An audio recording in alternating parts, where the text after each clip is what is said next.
Controls unresponsive. Tower, do you read? Shit. Comms are down.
We spoke of was and when.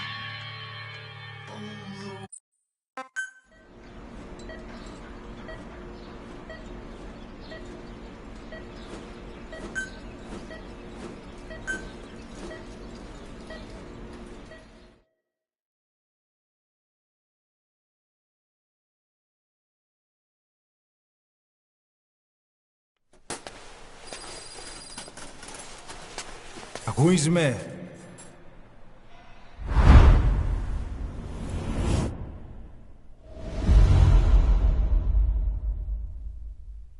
Ακούεις με?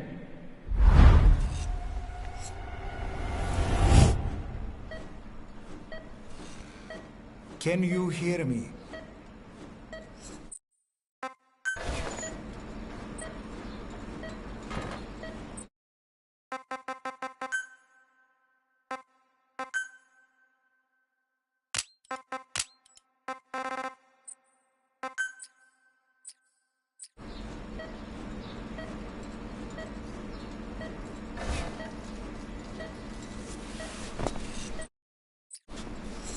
Look up, please.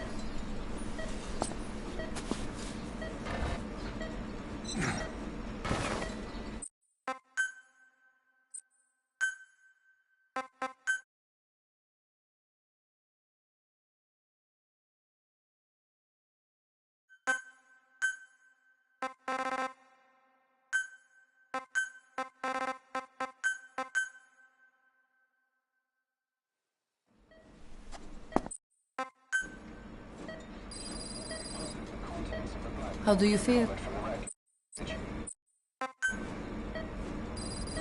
Έννοια σε κατάσταση κλασική εγχείρηση.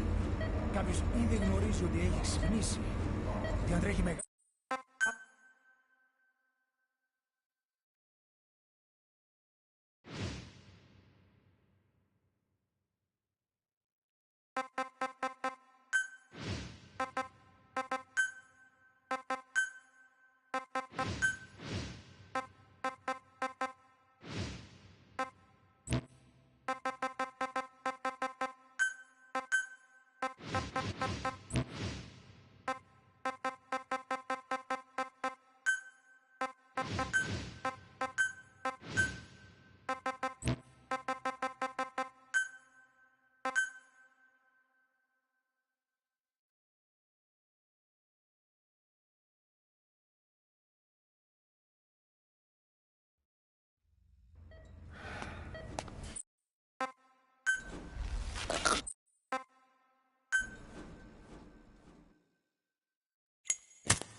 drugs kicked in? Good, let's hurry.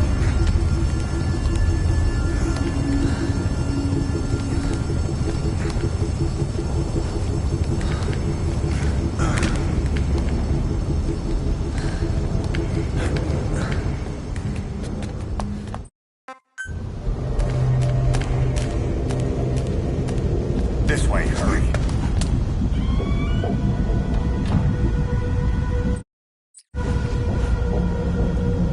Get down!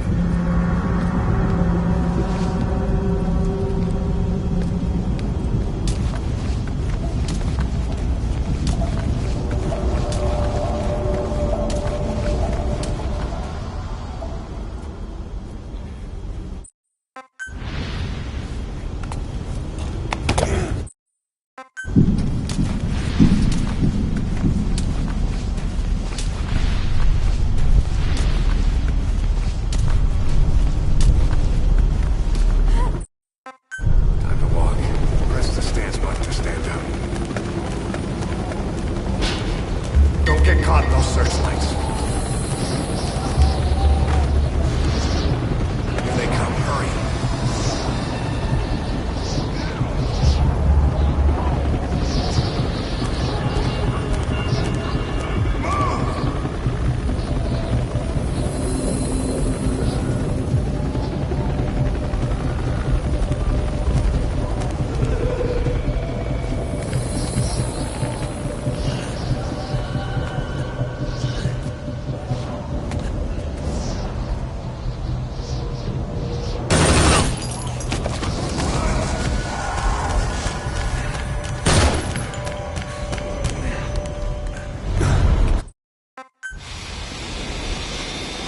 Come on.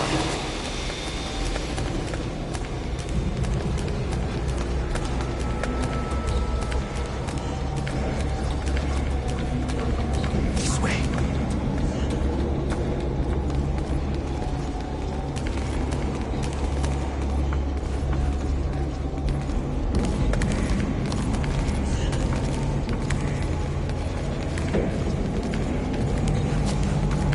Shit! It's ugly down there. Turn back.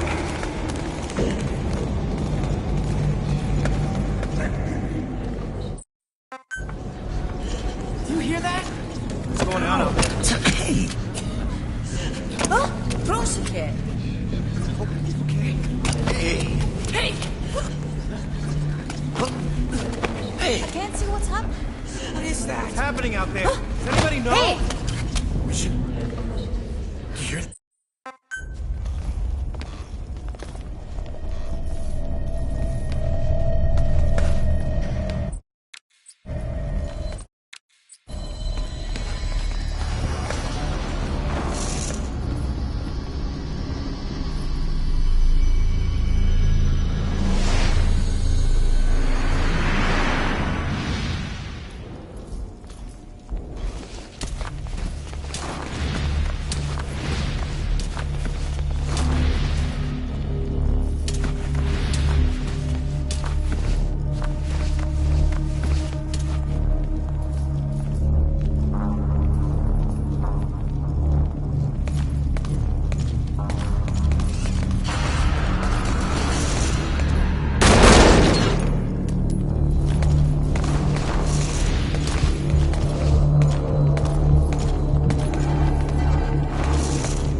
Blend in with the bodies.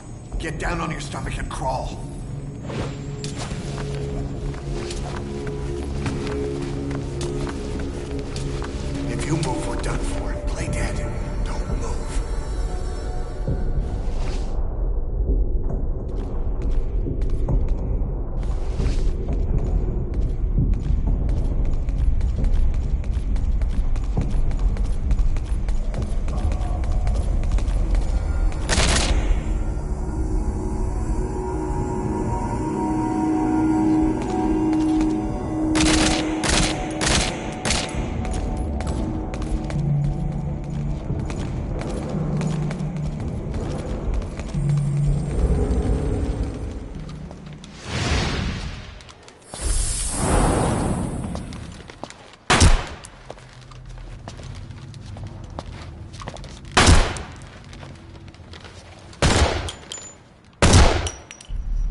Hold on. Better stop and treat that injury.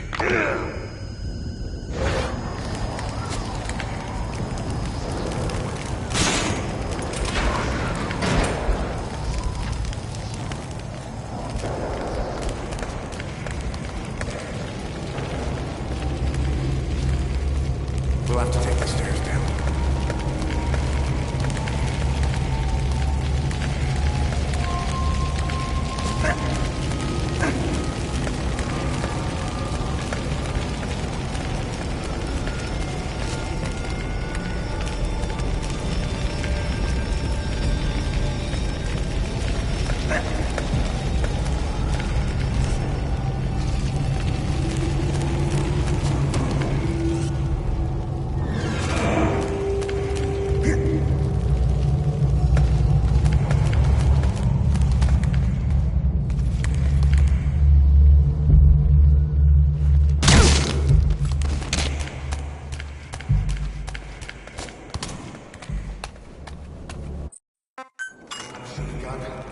Hold down the aim button.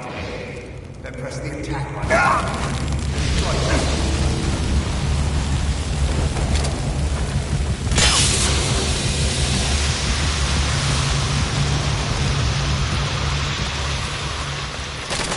Hold up. I'll take the right. You take the left.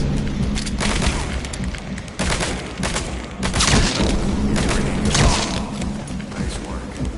Let's go.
Use this! Watch our backs! Shoot him!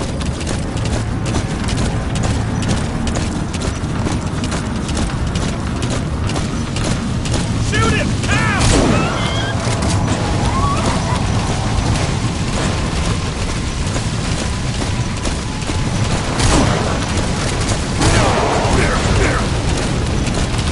Watch for an opening!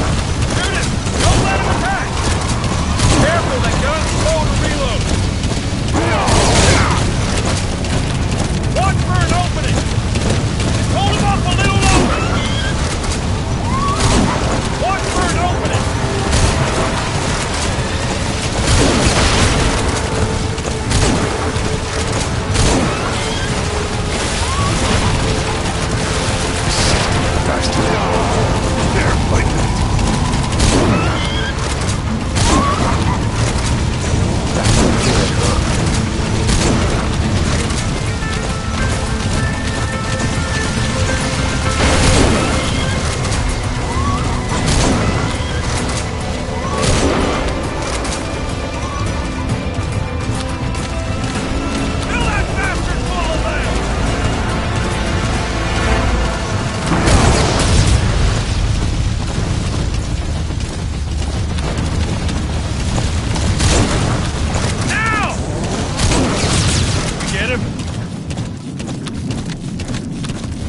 Shook him off. Shoot him! Now!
How's it here?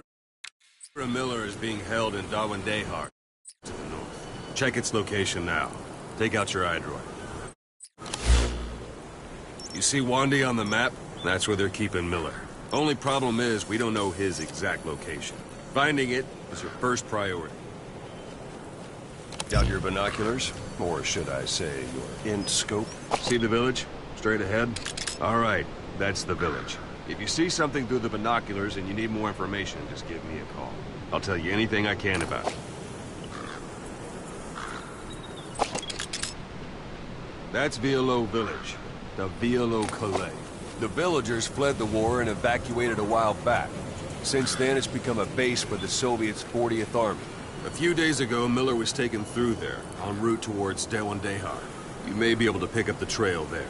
It's worth a shot. Put a marker on it so you don't lose track of where it is.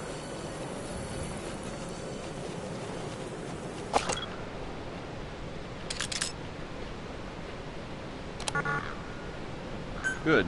Now you won't have to worry about getting lost along the way. You can't have much left.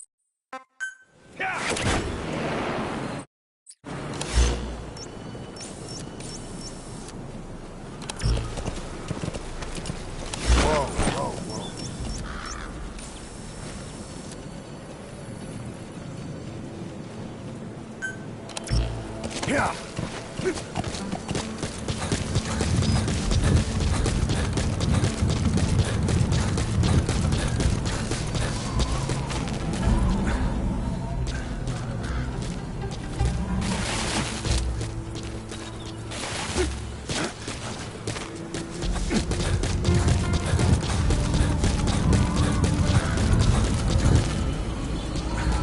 Even the sheerest cliffs are climbable if there are cracks you can use as handholds.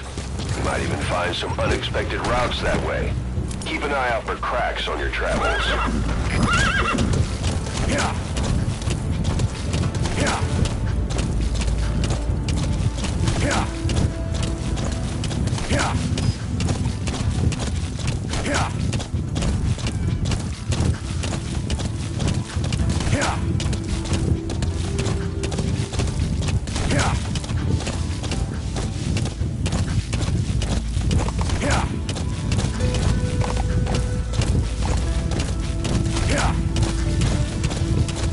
Yeah.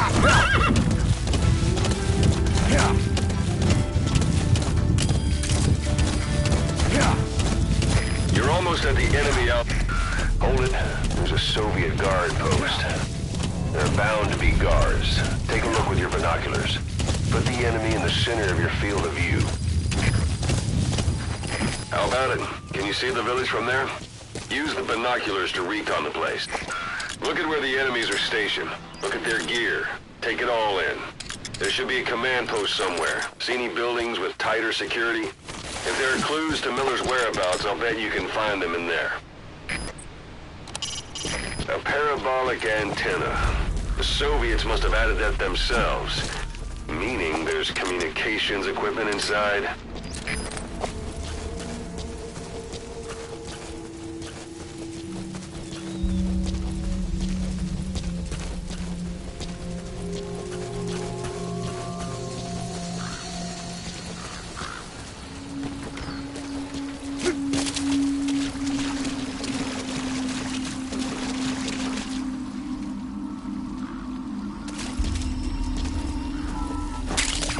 That's a type of medicinal plant.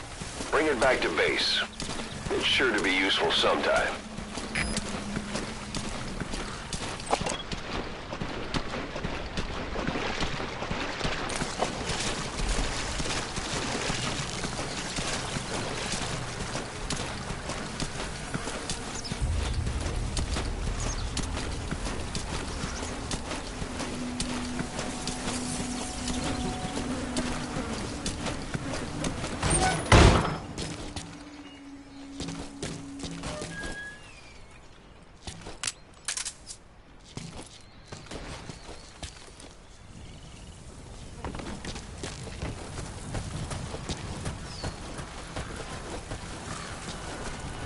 Знаешь кого-нибудь из РВС? Почему это? Только что рассказали об одном баклаку.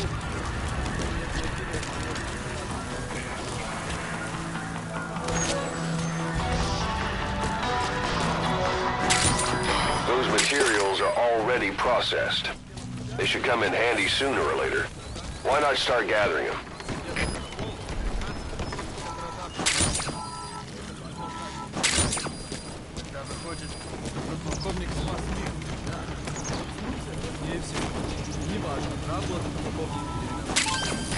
That's a rough diamond. Good find. It'll fetch a high price.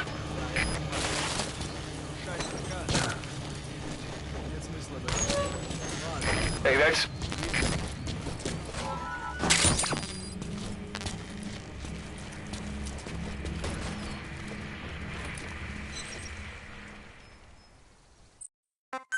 So you picked up an intel file. Now we know where Miller is. I'm marking it on your iDroid.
Scenic route? That's not the way to one day. Check its location on your iDroid.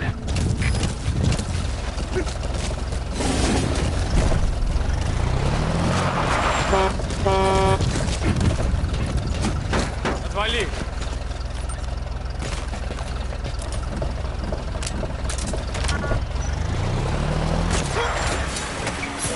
Planning to walk the whole wilderness on foot? Use your horse. Все упрячется! Нет, не делай этого!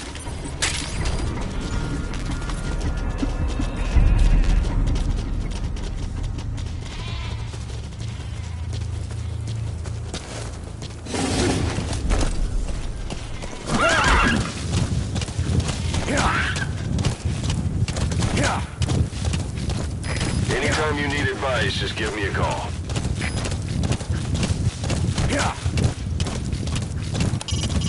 It's up to you whether to slip by enemies or take them down. Just remember that any situation can change fast. Familiarize yourself with your weapons and items while you can. You need to be able to switch between them quickly to meet any threat. It's an enemy guard post. Watch yourself.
You've reached one day. They've got Miller locked up in that town. Check your iDroid for his location. I hope to hell he's all right. He's not your average client.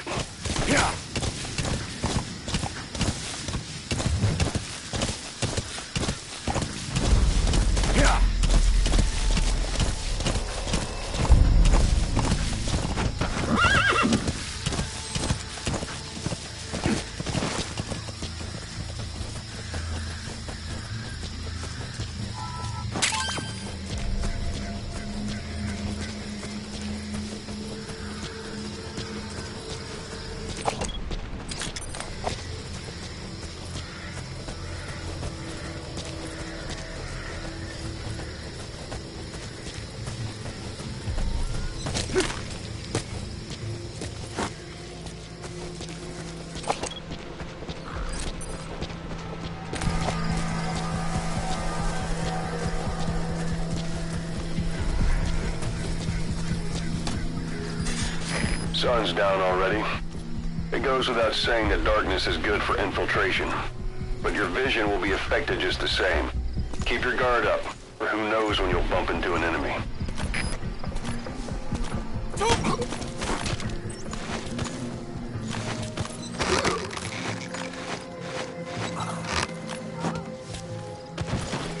Don't leave bodies out in the open. Find some place to drop them out of sight.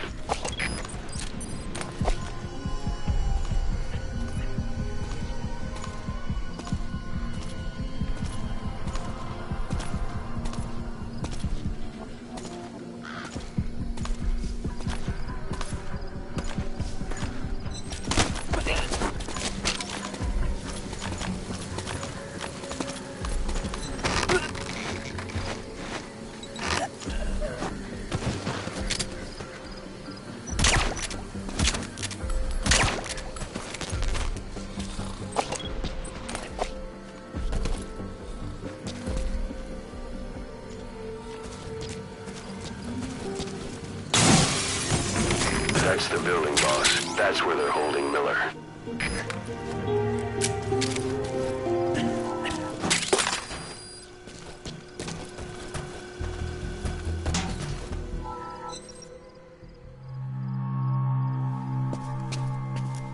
God.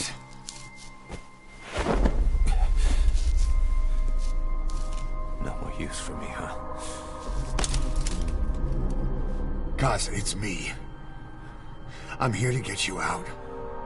Snake. They do something to your eyes? No, it's just bright as all.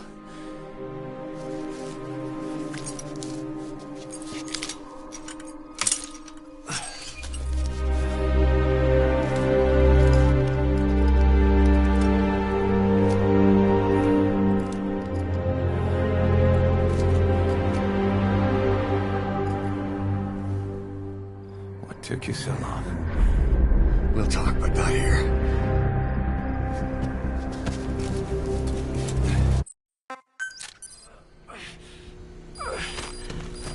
You've secured the target. I'll send the chopper to get you out. Make your way to the RV. You can check the location on your iDroid.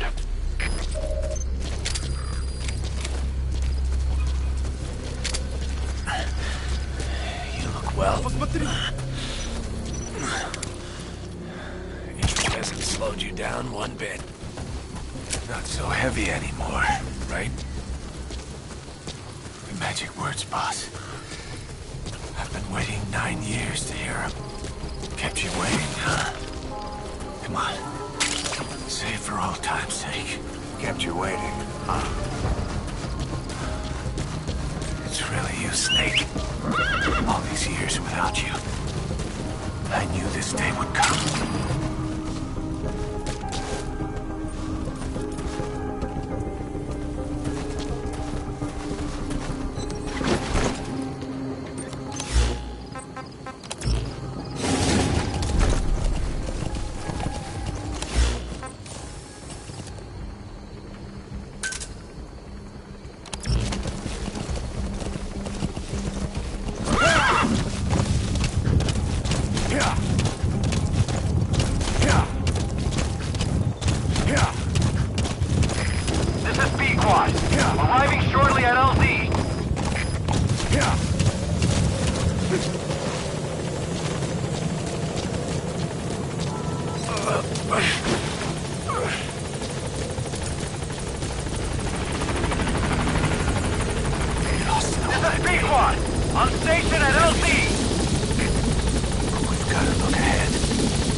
is all around you.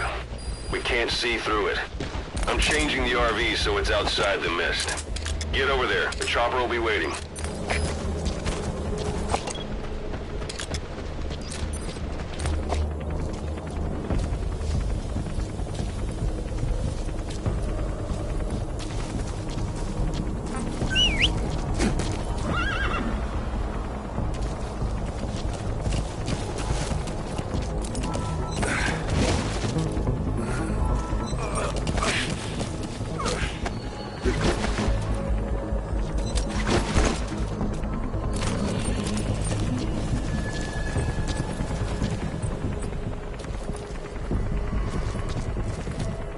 That's Miller. You can't just leave him there.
sakes. That's the unit that attacked us before. They came at us real fast in the same kind of mist. Oh, man. Survivors from 9 years ago were wiped out in minutes. I don't know what they are, but it's them. No mistake.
Boss, there's something I want to talk about.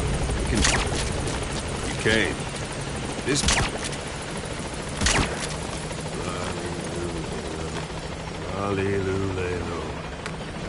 This base belongs to you now. Make Diamond Dogs the force it deserves. Like any organization, we need good people, and we need to make good use of their talents. Miller asked me to lay that out for you.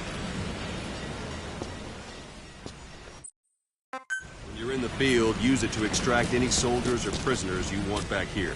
And we'll see if we can't persuade them to join the ranks of Diamond Dogs. Go on. Test it out on the staff here. Anyone you want. First, put them to sleep. You have a tranquilizer gun, don't you? Out like a light. Now approach him and extract him. Good.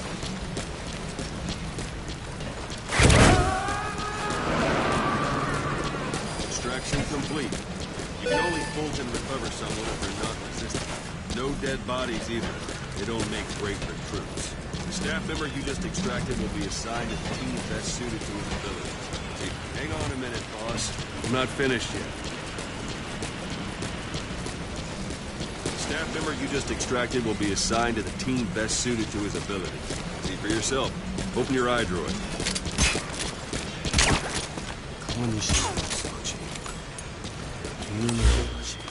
Select staff management. So that staff member was placed on the R&D team. The R&D team is in charge of developing all kinds of weapons and items that will support you on missions. Take a look at the development list. Select weapons items under the development heading. That's the R&D team's development list. See the item called cardboard box? Didn't seem much use to me, but Miller was adamant that you'd want it on the list. The last word in infiltration technology, or so he said. In any case, we don't have the manpower to develop it just yet. We need more staff on the team. Go extract a few more people. You can also Fulton extract individuals you've knocked out. Why don't you try knocking someone out with CQC next?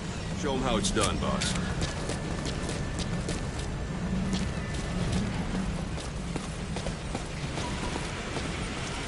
Try throwing them. Let's do this. It's the best way to knock someone out. Excellent, boss. Now extract it.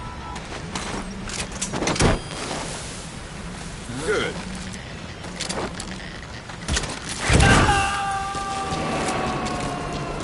Extraction complete. Don't pull any punches. One thing I should mention. A Fulton extraction won't always be successful. If the person is injured, the shock of it could kill them. And if the weather's unfavorable, well, it could end up going missing. You can determine the chance of success by approaching the person you want to extract. If you want to be sure you can get them out, best carry them to the chopper instead. All right, extract the next staff member.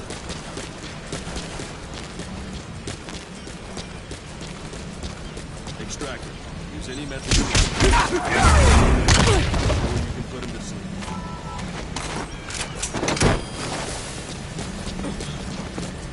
It's an honor, boss. It's an honor, boss. Boss, now that we have more people on the R&D team, select weapons items under the develop. Now select cardboard box and start development. This development has finished. You can have the support unit supply you with weapons and items you've developed. Think of it as your own personal delivery service.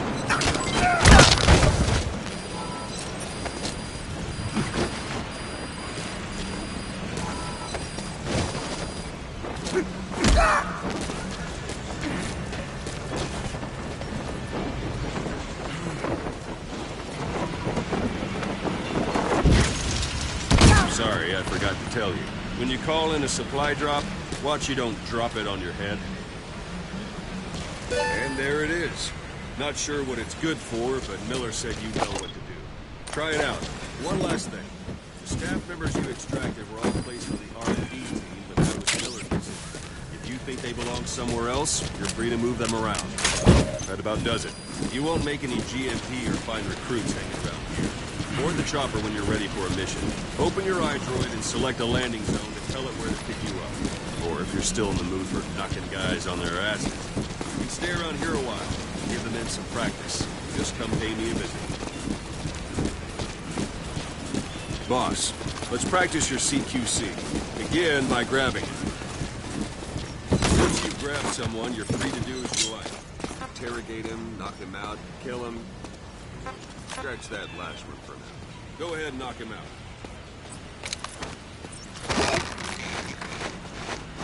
Good. Go on and extract him.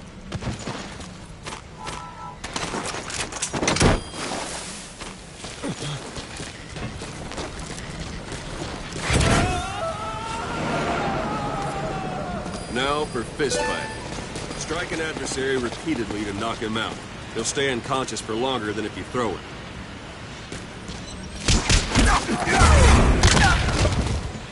Extract the staff member.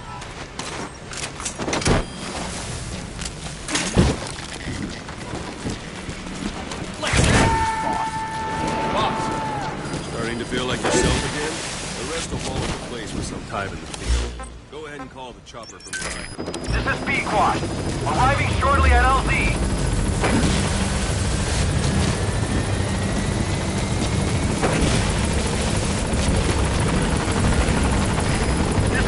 On station at LZ!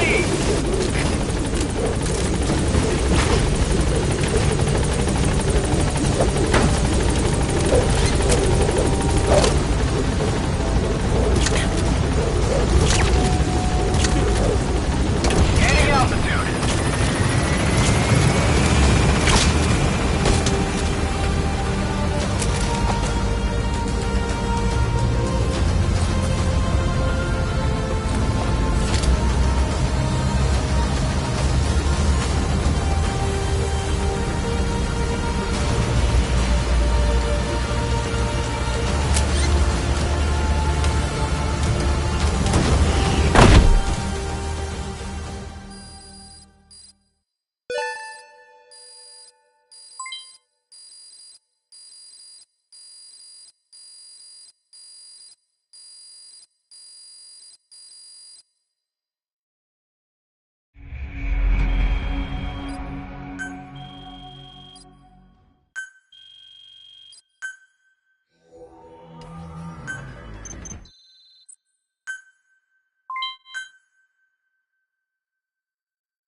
I know you haven't been back long, but I've prepared a list of missions for you.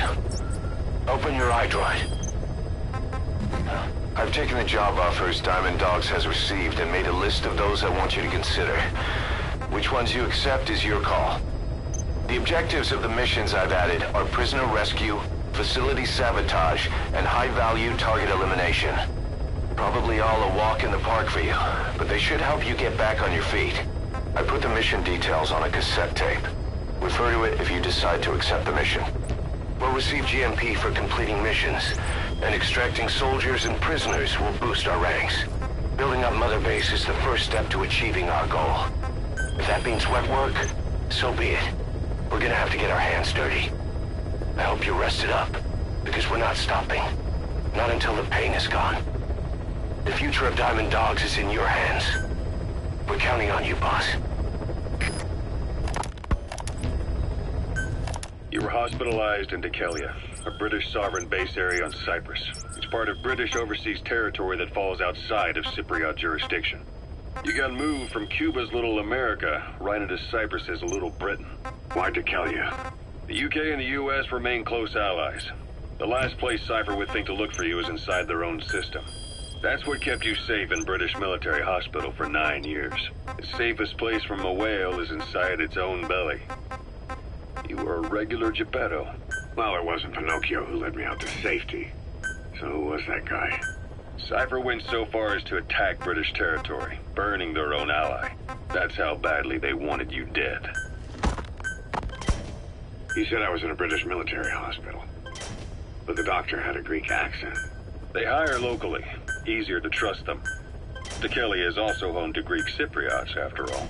What about the Turks? They haven't returned to the south. Not yet. The Cyprus dispute is still a long way from resolved. The country is just as split as it was in '74. Turkish Cypriots in the north, Greek Cypriots in the south. Between them, the Green Line, the UN established. And Decalia sits right on top of it. It does. Part of the buffer zone between the two groups. Another reason it was the perfect place to hide you. Easy to spot any outsiders snooping around. So how do things stand? Last year, the Turks declared that the Turkish Republic of Northern Cyprus is an independent state, though it's only Turkey that recognizes it. In the past, the Greeks and Turks lived side by side in the same villages. There are reasons to fight. Those came from the outside. Greece, Turkey, Britain, America, they all had their own stake in pitting the two sides against each other. But once you spark something like this, it's impossible to control. Both sides build up grudges like debt, without the foresight to see that each act of revenge just fans the flames, and then it's too late for other nations to rush in with peace talks. The embers keep on smoldering. Each nation's arrogance only breeds anarchy. The world is paralyzed by this hunger for revenge. Cyprus is no different.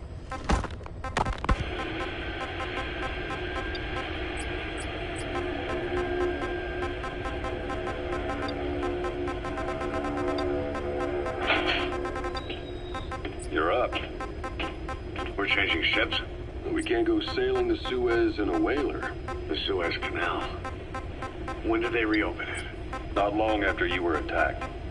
Once they finished sweeping it for mines after the Arab-Israeli conflict. Can you stand?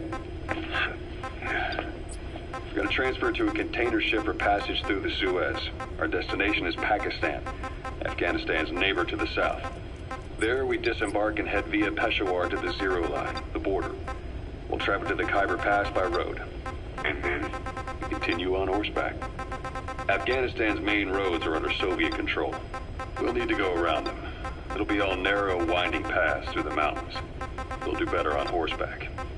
It's a local guerrilla tactic.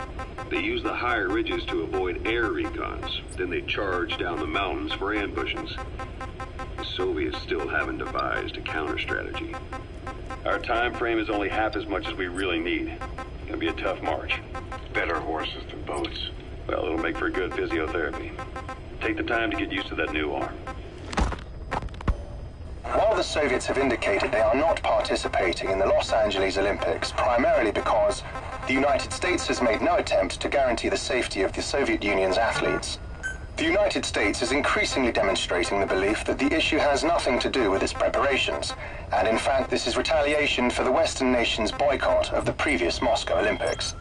That concludes today's news. That's quite some news. The Soviet Union not attending the LA Olympics? Yeah. Andropov's death has changed some things. They're calling it revenge for the Western boycott of the Moscow Olympics. Countries boycotted the Moscow Olympics? Yes. In protest of the Soviet Union's invasion of Afghanistan. Over 50 countries were absent. It's too bad I didn't get to see Yamashita's judo.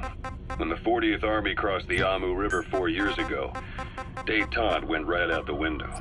The U.S. Congress chose not to ratify SALT II, and Reagan's hardline politics won him the presidency in a landslide. According to him, the Soviet Union's an evil empire. A second Cold War.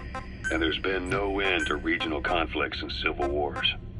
Lebanon, the Falklands, Grenada, Iran, Iraq. The story never changes.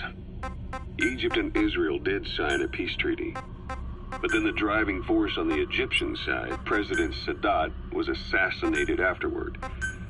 Apparently, his actions were considered a betrayal of his fellow Arabs. Islamic extremists? Yes. Fundamentalist extremists have been responsible for some bold acts of terrorism in recent years. We've had extremist students in Iran take U.S. embassy workers hostage, and suicide bombings in Lebanon. Over 300 foreign soldiers stationed there have been killed. The countries have yet to develop an effective means of dealing with terrorism. Afraid of losing their own men, they've pulled their forces out, handing private forces a golden opportunity. Private forces? Small armies with no national affiliation, working for the highest bidder. That's right, they got the idea from you.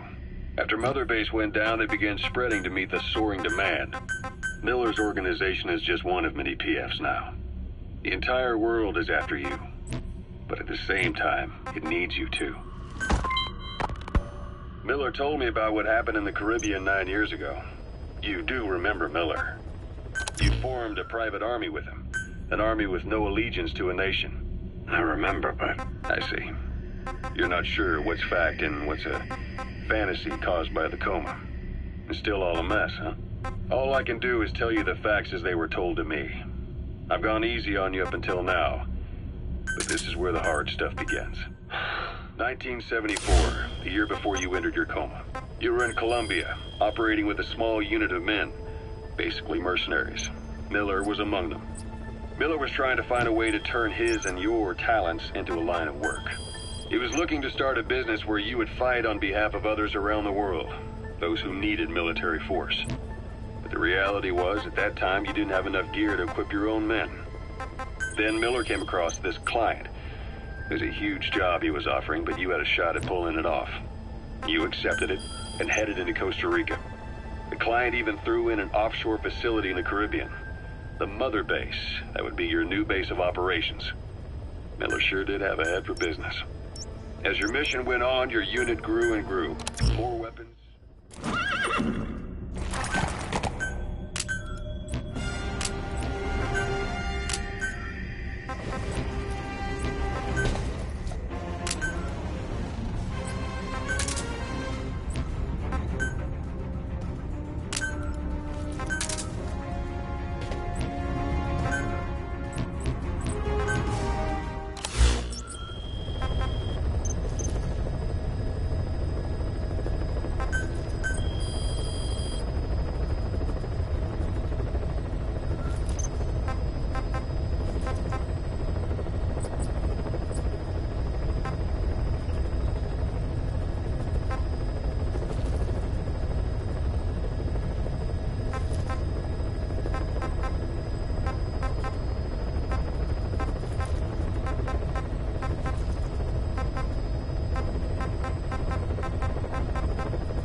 Soviet engineer is being held prisoner at the Waksin barracks.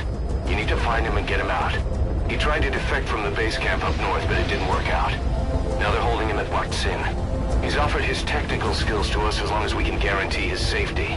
You have to extract the target.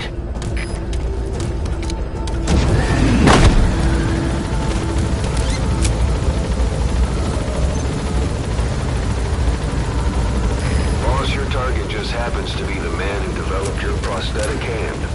He's the only one capable of maintaining it. If we bring him in, I'm sure he'll be able to modify it in all kinds of ways as well. Be careful down there, boss.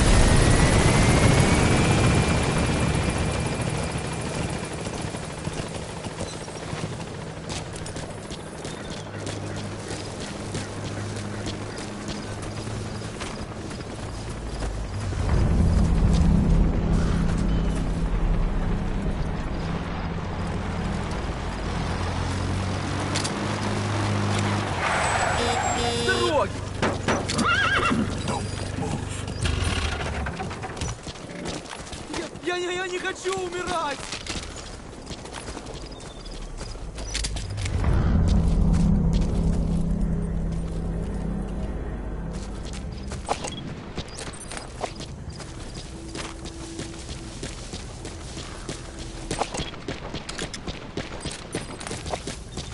That's the Waksin barracks. The target is somewhere inside that outpost. The Soviets consider him a traitor now, so he'll be treated like any other prisoner.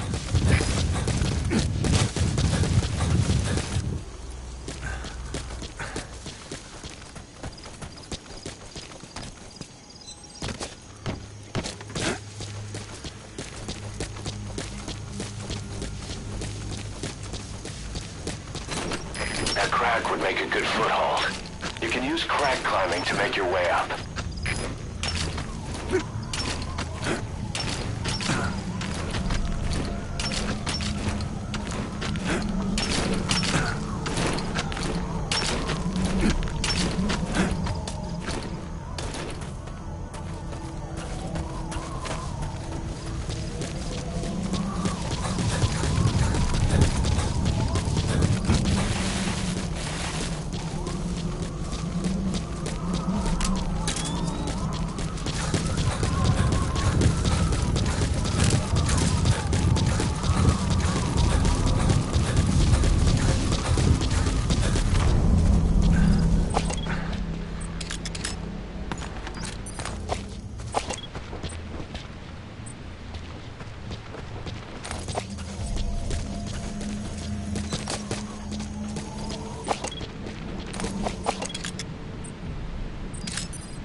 Prisoner doesn't look like the target.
Okay, subject is in.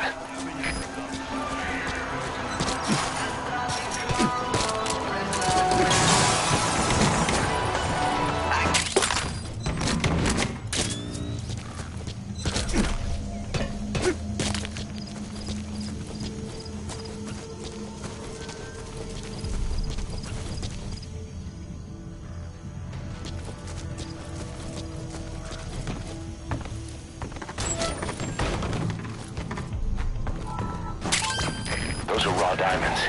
Collecting them as assets will raise our GMP.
On the ground. He speaks Russian. What we need is an interpreter. The main principle of intelligence work is intel gathering. But that's a problem if you don't speak the enemy's language. We need a staff member with the interpreter skill to do a simultaneous interpretation.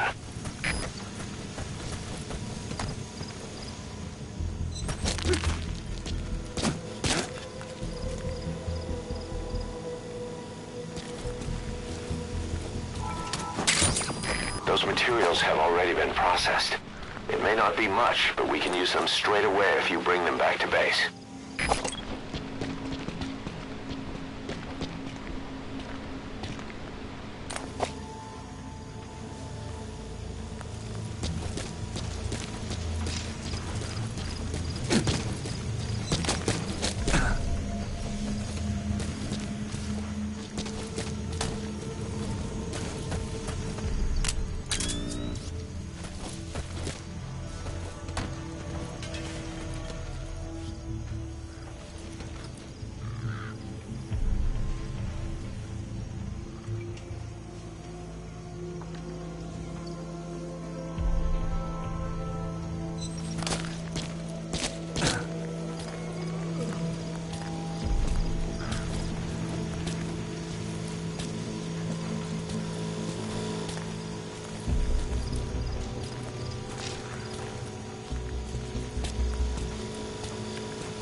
Boss, you've entered a building. Always keep an escape route in mind when you head indoors. If you get surrounded, you'll have nowhere to run.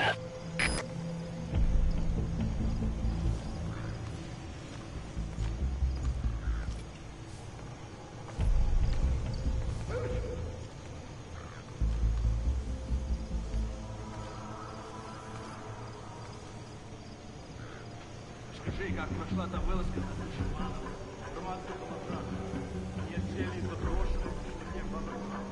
Действительно, взяли всех справа. Я не сказали,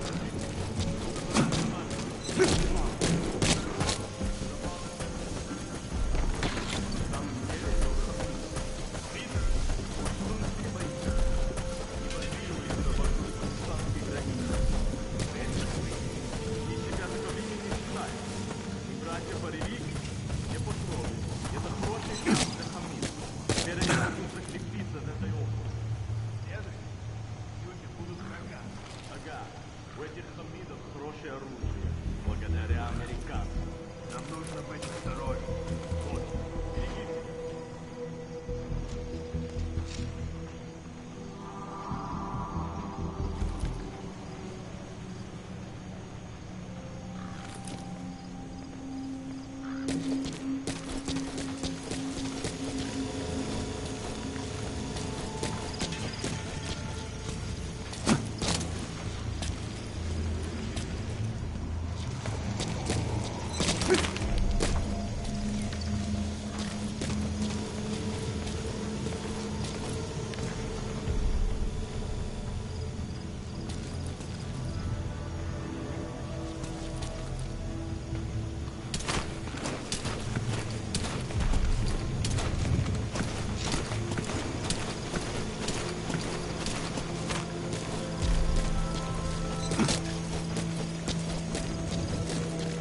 этого!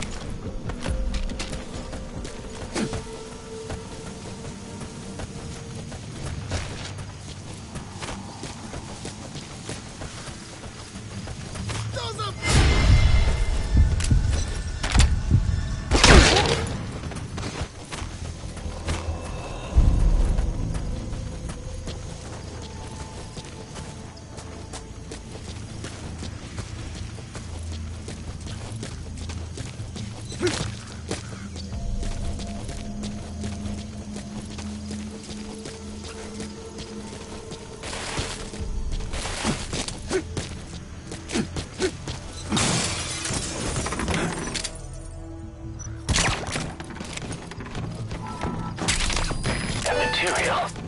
It could be just what we need to develop new weapons and equipment.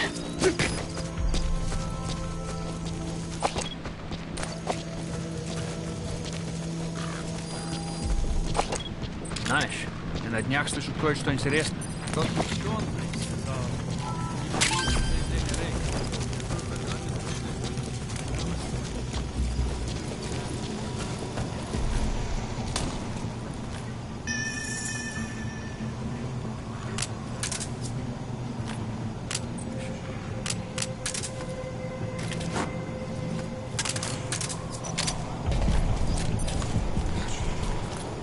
Нет, не делай этого!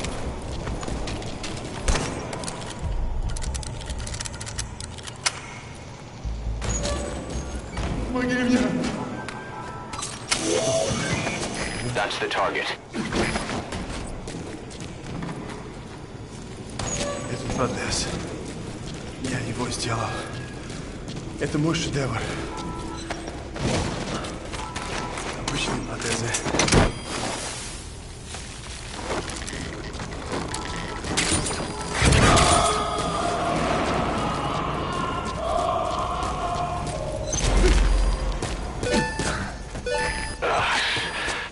Now that's some lateral thinking.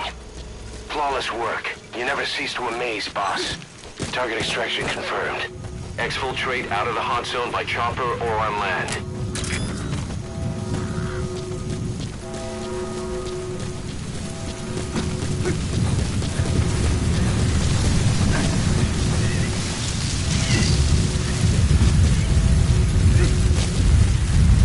So as sandstorms come in, sandstorms effectively make you blind and deaf. But that goes for the enemy too. Use the situation to your advantage.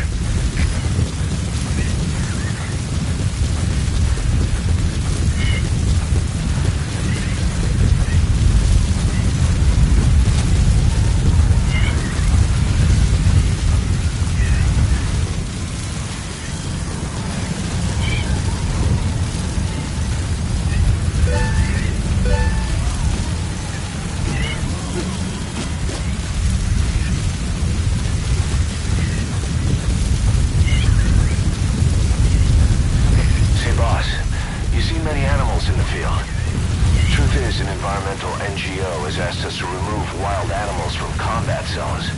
If you have the time, can you extract some back here? There's a reward in it for us.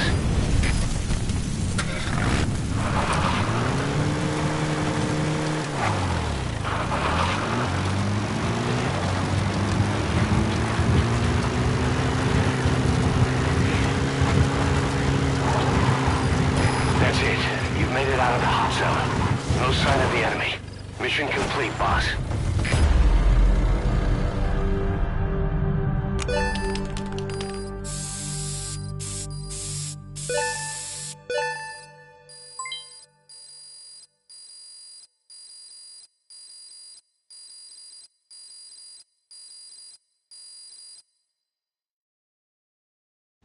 Mission complete, boss.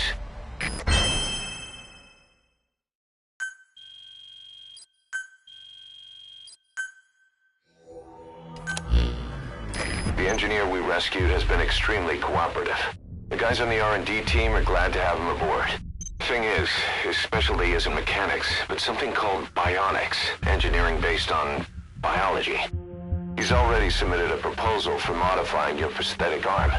If you're interested, go ahead and give the development order.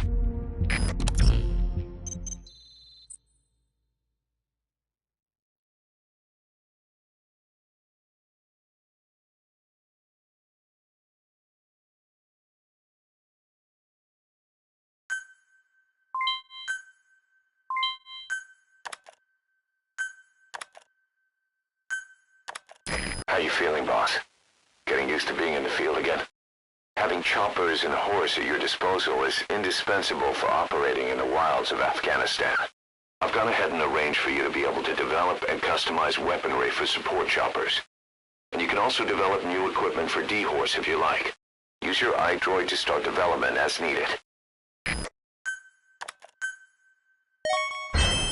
Remember the guys you brought back from the base in Cuba 9 years ago? Believe it or not, some of them survived that hell we went through. Word reached them that Big Boss is back and they wanted in. They're good men, our brothers in fate. They'll be glad to know you've seen them here.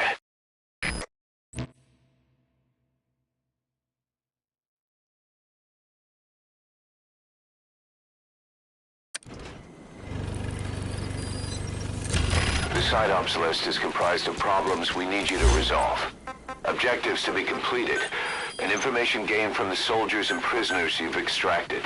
These aren't missions per se, but if you can take care of them when you're free, I'd appreciate it.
Your men had worn out your welcome.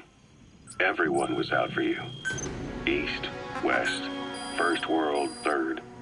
It was only a matter of time before someone took you down.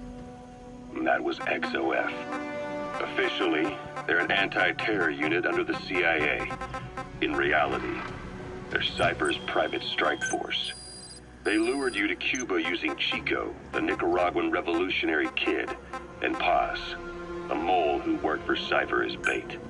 While you were gone, XOF, posing as a nuclear inspection team, stormed Mother Base. At the same time, C4 they'd placed on the strut legs went off. The whole thing went down in minutes. XOF. Kisses and hugs followed by a big F you. All because of Miller's blind spot. A back door into Mother Base no one suspected. You remember a certain scientist. Huey was responsible for bringing the inspection team on board, giving the enemy a perfect opportunity to hit you at home. You were returning from Cuba when it happened. Mother Base came damn close to taking you with it into the Caribbean. Those of your men out on assignment returned right away. They refused to believe the wreckage in the water they found was Mother Base. But they checked the coordinates again and again, until reality finally settled in. You were supposed to die that day. That was XOF's primary objective. As far as most folks know, you did. The first doctor to see you wasn't even sure what he was looking at. Before they'd even finished operating, your men moved you to that hospital in Cyprus. It was a woman named Eva who arranged that. Rings a bell, huh? Most men in your condition would have been written off right from the start. But you survived. You went straight down to hell, and they pulled you out. Your eye wide open. Full of venom. The days of Naked Snake are long gone. Welcome back, Venom Snake. This world still needs you. Here, Snake, try this on. A prosthetic arm. Yeah, Miller was calling it the arm that wasn't there. The physiotherapy's going well. Your arm's bulked up enough for it to fit. There. Perfect. A little time with it, and it'll work better than the real thing. What do you think? I can still feel my real arm. You better get used to this one quick. You have any pain? Every now and then. Where? My fingertips. My left fingertips. Sounds like phantom pain. Your brain still remembers your old hand. Yeah. What about your vision? Can you see okay? Yeah, at the moment. Now, the shrapnel in your skull is pressing on your optic nerve. I'm told any hard impact could have an effect on your visual cortex. Yeah, the doctor mentioned that. Your brain might process visual information incorrectly. In other words, you could have hallucinations. You might see things that aren't there, or not see things as they really are. You experience any of that? I think so. When? Right after I wake up. Colors look faded. Colors, huh? Well, that's not a major concern in and of itself, but it could mean the difference between life and death in the field. You'll need to watch out for that. I will. All right. You should continue your physio. We'll be arriving soon. It's the last chance you'll get.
Yeah.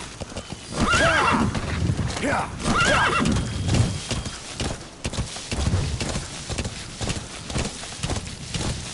Whoa, whoa.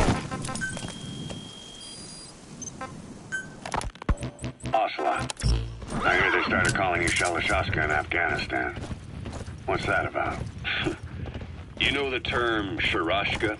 It's slang for a suspicious, hastily thrown together organization. The word became associated with the type of forced labor facility in the Soviet Gulag system.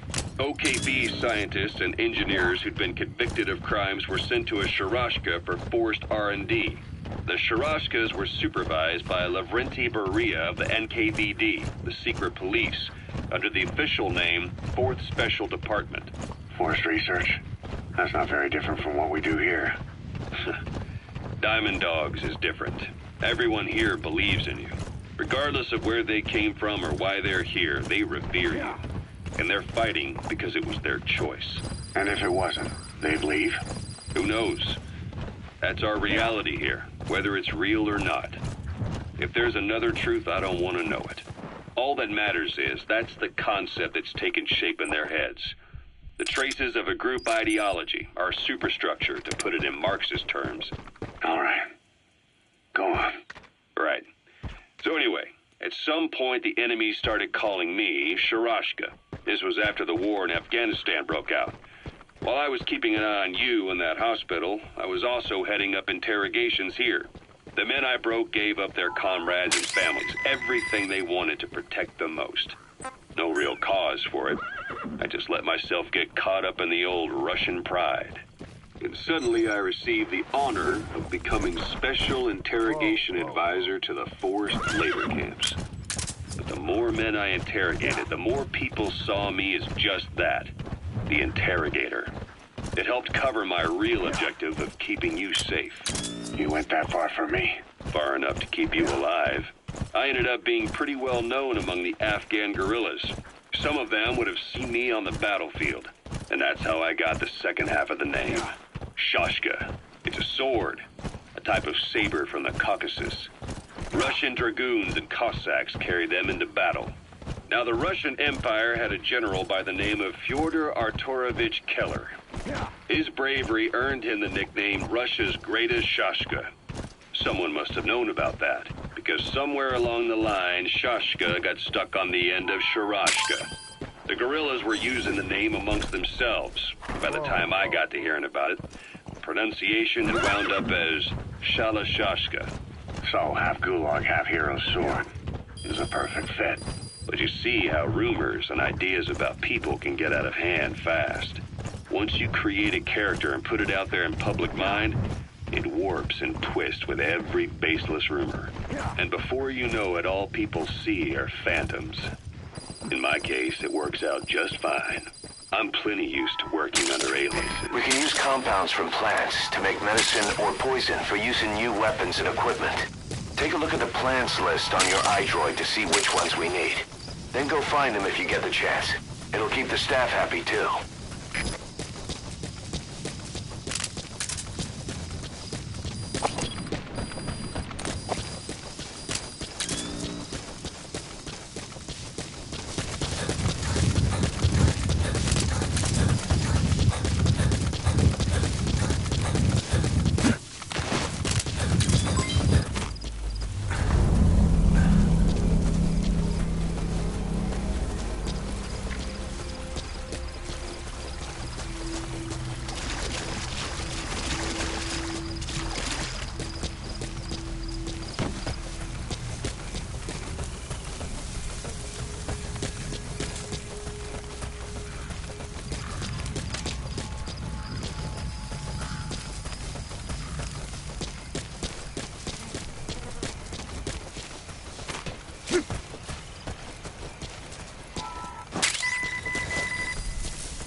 Carrot.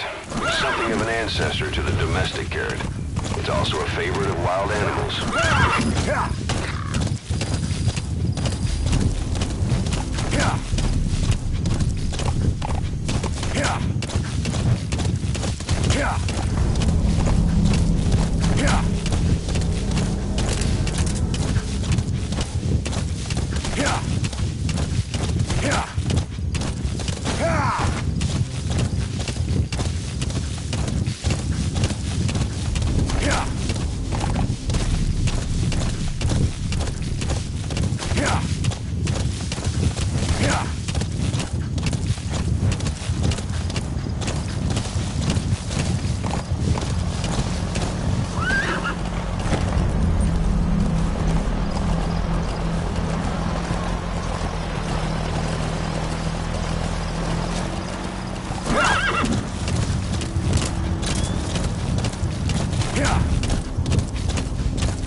There's an English-speaking soldier somewhere in the region. He's a language specialist. His role is to translate information related to the West into Russian. If we can get him to join us, we'll have the upper hand in information warfare. Find this language specialist and extract him.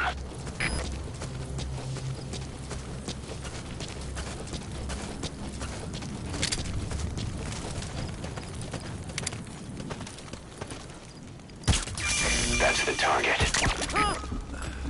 Что ж, что такое?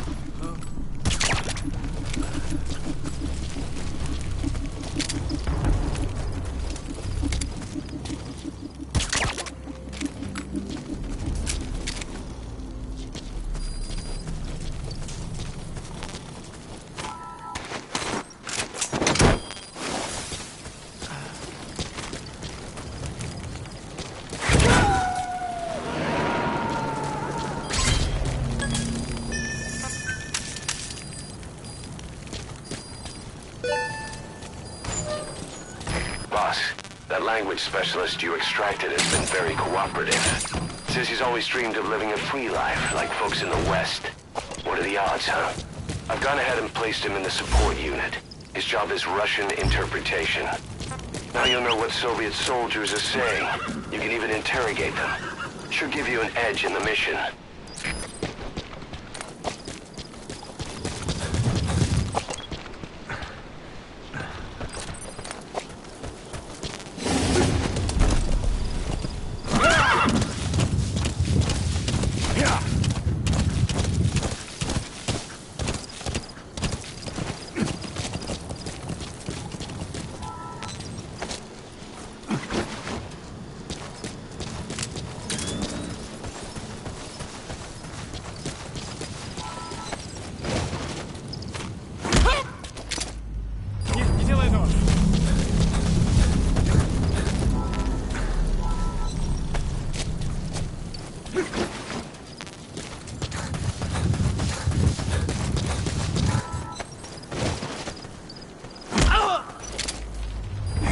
Я не хочу умирать!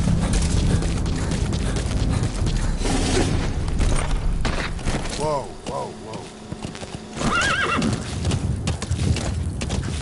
Yeah.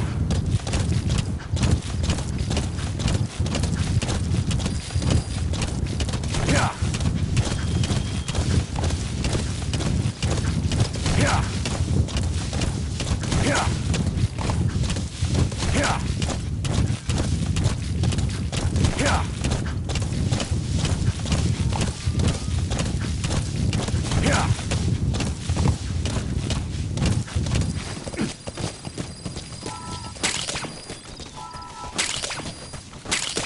Golden Crescent. It's a type of medicinal plant. We can use that to make tranquilizer rounds more potent.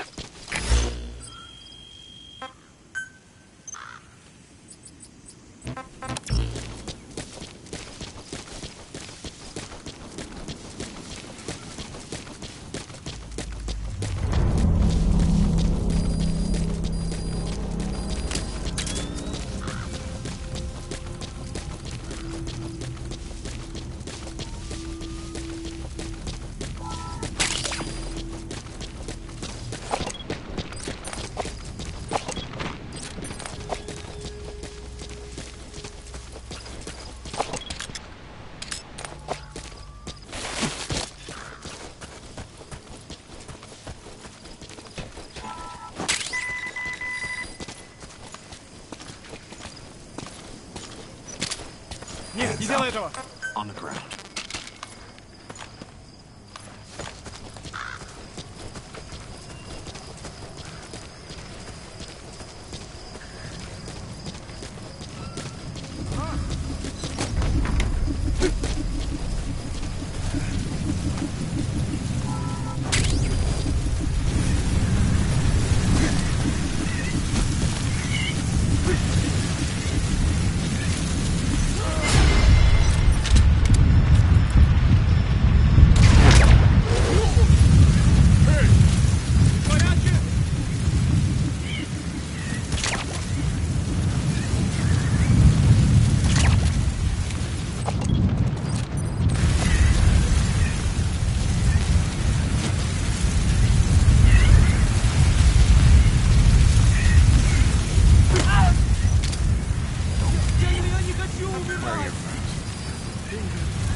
So your suppressor is worn out. That gun will be as loud as any other now. If you have to shoot, be careful.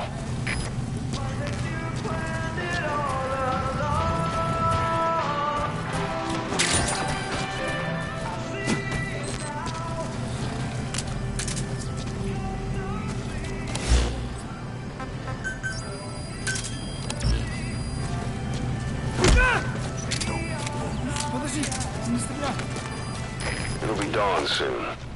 Your surroundings will be easier to see, but that goes for the enemy as well. The guard detail in Soviet outpost changes in the morning, too. Watch yourself.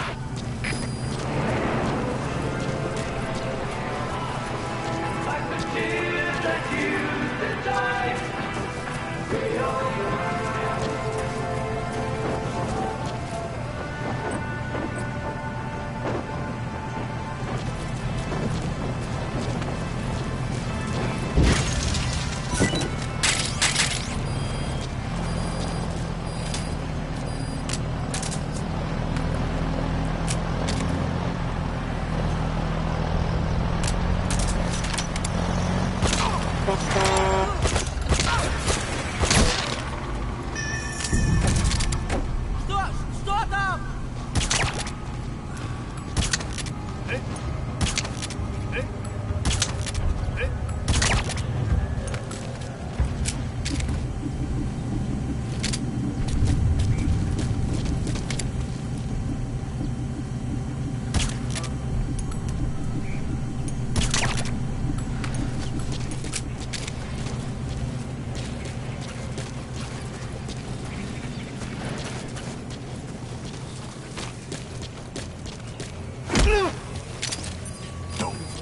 Подожди, не стреляй. Я не хочу умирать.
Either destroy that, or turn it off to shut off all the lights and surveillance cameras in the outpost. But of course, the enemy will realize something's up. If you're gonna do it, be quick.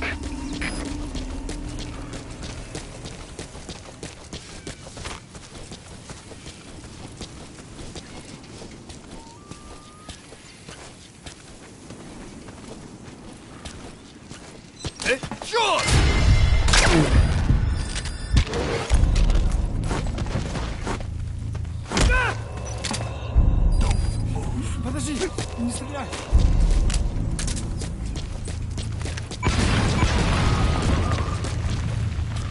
You destroyed their anti-air radar? It wasn't one of the targets, but that's put a hole in their air surveillance. The chopper will be able to get in close now. You can designate a landing zone near the outpost.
SALT II still hasn't gone into effect.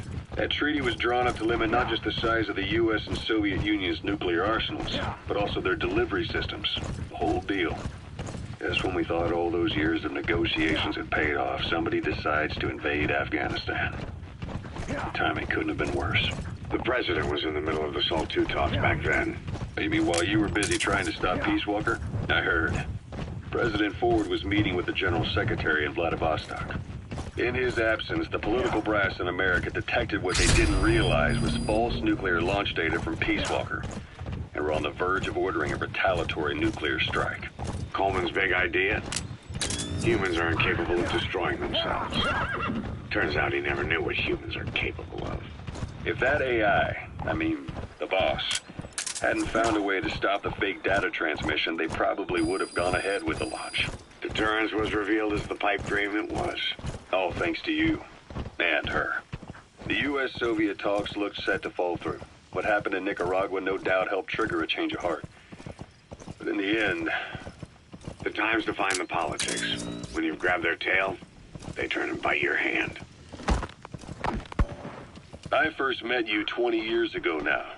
The place was Selenouyarsk in the Soviet Union. We were enemies. I was with the GRU. That's the target. Fighting for America. 1964. Operation Snake Eater. Its objective, the assassination of the legendary soldier known as the Boss. When you returned home successful, they awarded you the title Big Boss. Your CO, Zero, sought to carry on the boss's will by covertly establishing his own organization. You knew the original members from Operation Snake Eater. From America, there was David O. Subject on board. Leave the rest to us. Zero. Donald Anderson, a.k.a. Sigint. Dr. Clark, who went by paramedic during the operation. And the fourth, you. From China, there was Eva. And me, Ocelot, from the Soviet Union. 6 in total. To us, government notions of friend and foe were meaningless. As were East and West, we joined forces by our will alone. Our objective was to fulfill the boss's dying wish, to make the world one.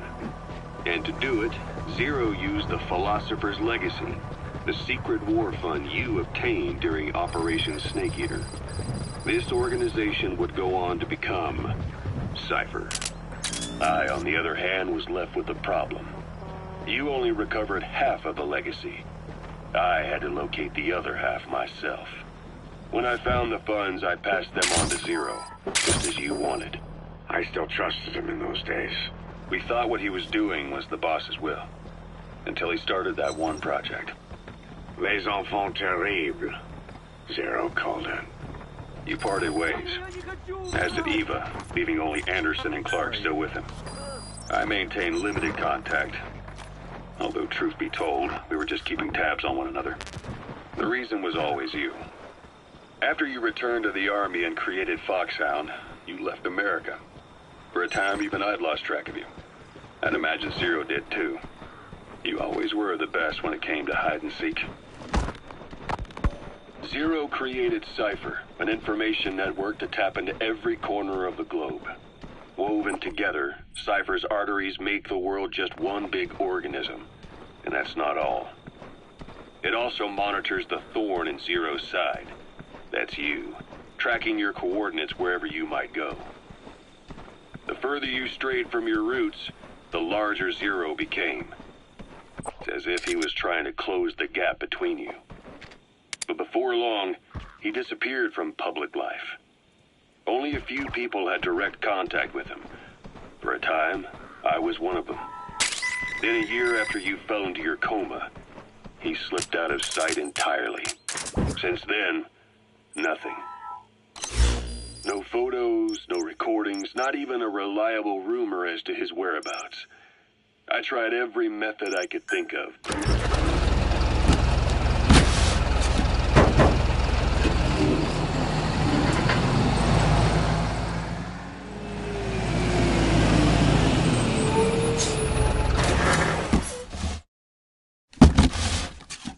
Zero was gone.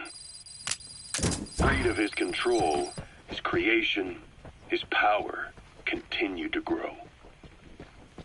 Cypher is a great beast, and Zero was its spine. But even without him, it's endured, evolved. But now its body is rotting, riddled with parasites. Parasites like the ones who attacked you 9 years ago in the Caribbean, and then at the hospital. Cypher's Black Ops Unit, XOF. They learned where you were, and came to wipe the slate clean.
the support unit help out if you need to restock. Transmit a request from your iDroid and I'll send supplies right away.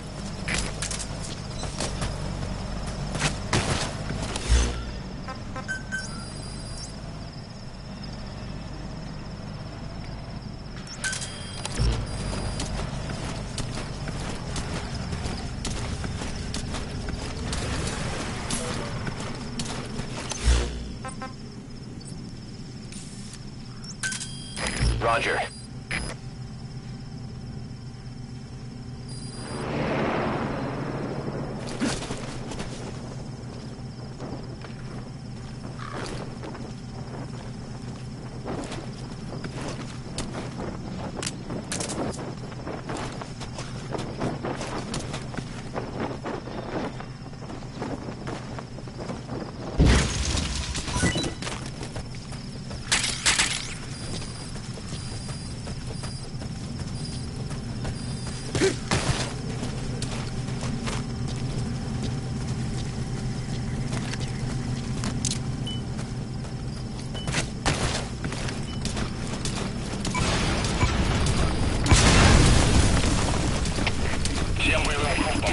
Their anti-air radar?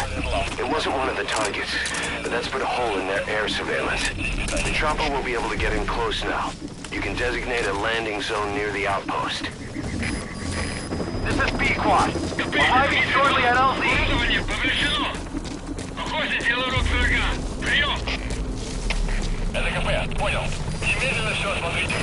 This is B-Quad. Have arrived at LZ. Will stand by.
By connecting your iDroid to the onboard computer, you turn the chopper into your own Aerial Command Center, or ACC. Some elements of staff assignment and R&D of weapons and items can only be performed from there. Take as long as you need to consider all your options. Christmas Eve, 1979. The Soviet Union rolled into Afghanistan. Muslims had revolted against the Soviet-friendly regime established the year before. The DRA forces could no longer contain it themselves, so the Soviets went in to intervene. The Afghan government was powerless and fraught with infighting. They lost the hearts and minds of the people, and that alarmed the Soviet leadership. With the Islamic Revolution happening in Iran, the Soviets felt they had to act fast or risk the spread of Islamic revivalism. A superpower, sending a motorized rifle division against men on horseback with antique rifles. Everyone thought it'd be over in an instant. Only it wasn't. Some Muslims made their fight a jihad, a holy war, and began a guerrilla campaign on all fronts. A war of attrition. These fighters call themselves Mujahideen. They're being supported by the West through Pakistan. That's why Miller was involved. He was training them near the Zero Line, sponsored by the CIA. The war has become a nightmare for the Soviet troops stationed here. They thought they'd be headed home in 6 months at the most. Then a year passed. 2 years. Now here we are 4 years on with no exit in sight. Afghanistan has become the Soviet Union's Vietnam. The Soviet troops on the ground want to go home, but at least they have homes to go back to. The Afghans have lost theirs. The Soviets destroy the kishlaks, villages, wherever they can.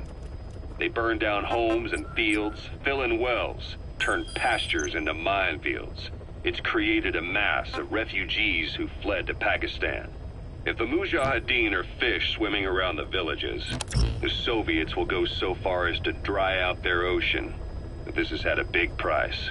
There's bitter resentment among the Afghans, and they're taking out their anger on the soldiers on the front lines. Among the Mujahideen are the Pashtun people. They're fiercely devoted to their code of Badal, or revenge. Soviets they've captured have had their hands, feet, and noses cut off before being left to die at the side of the road, just to show their comrades what they're capable of. Friendlies who come across them can do nothing but put them out of their misery. Then they burn down another village in retaliation. And the cycle of vengeance goes on.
Disable the Soviets' reinforcement system by putting a hole in their base-to-base comms network. Head for the Eastern Communications Post and destroy its comms equipment.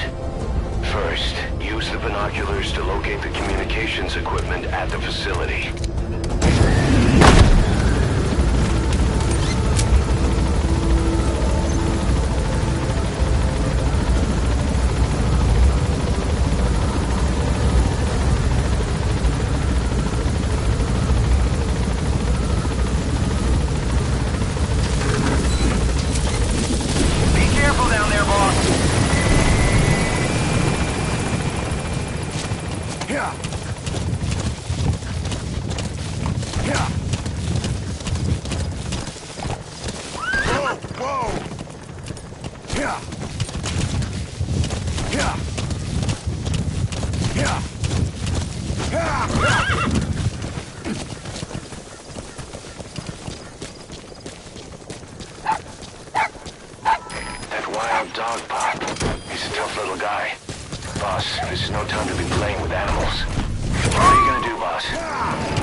Subject is in.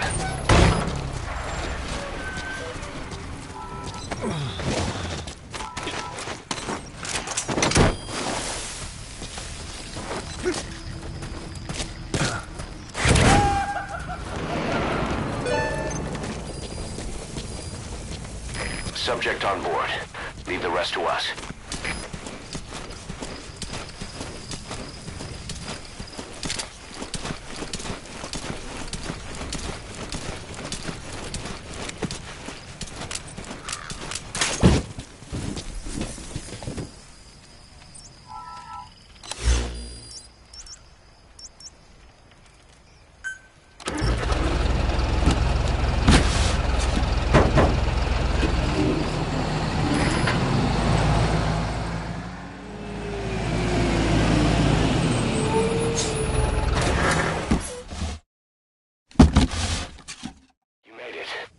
First, use the binoculars to locate the communications equipment at the facility.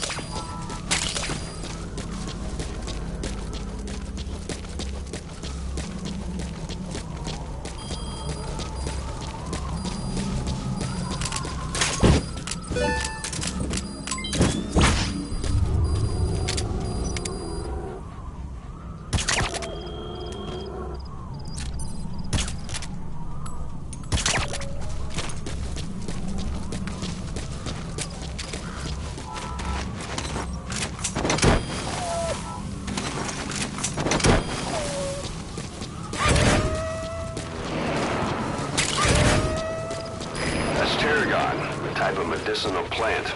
It contains trace amounts of a benzodiazepine derivative that's the active ingredient in pentazimine.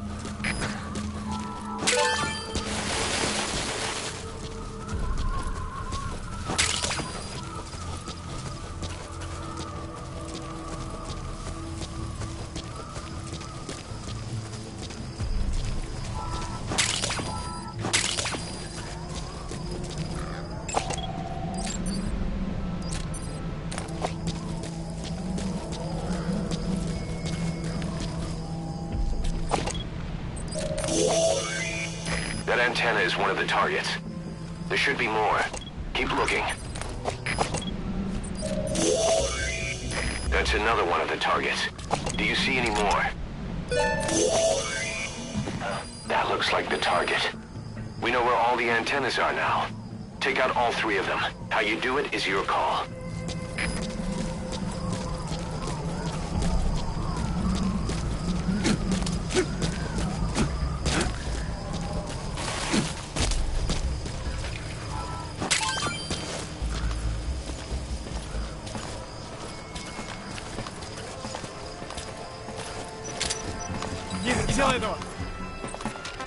On the ground.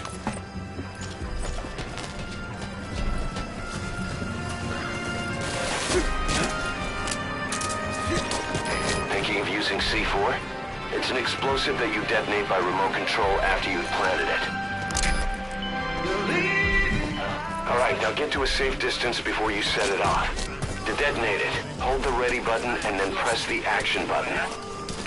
Она голая. Голая? За нафиг. Серьезно? Значит, что она не местная. Слушай, если видишь ее, скажи мне. Проблема. Она исчезает так же быстро, как и появляется. Что значит исчезает? Никто не смог подойти к ней достаточно близко. Говорится. Слушай, поведение или нет? Я бы не отвязался. Точно. Ладно, увидимся.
objective. Now get out of the hot zone.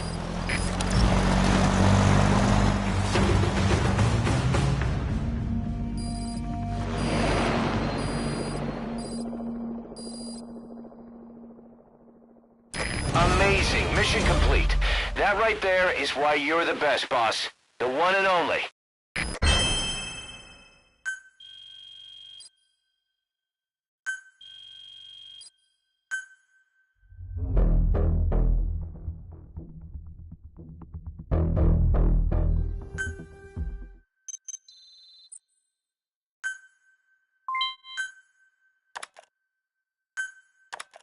Our army is growing like crazy thanks to you, boss.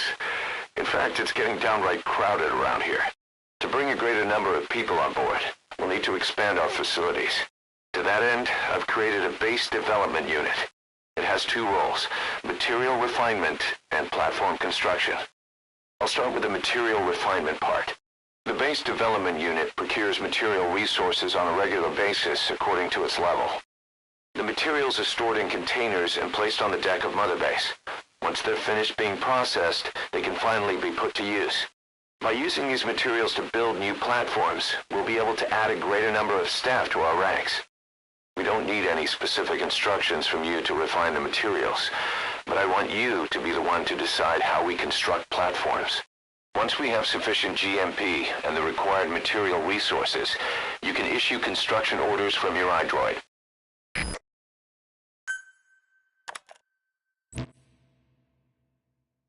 Prolonged time in the field is bad for the body and mind.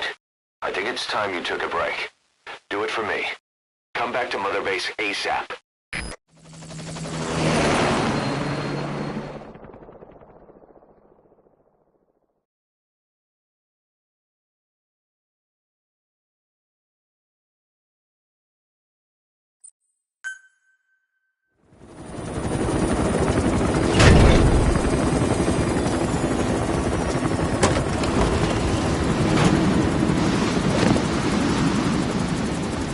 Come back!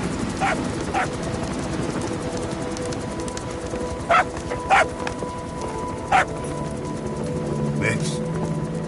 Here's the dog you brought back. Bit of a troublemaker. Not sure about the breed, though.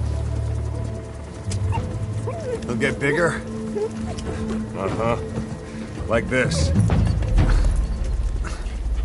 You know, I can look after him. He's still a pup, so he doesn't listen. I have a feeling someday he'll be useful. I suspect you discovered a real diamond in the rough. With a little polish, I'd say we got a true diamond dog on our hands.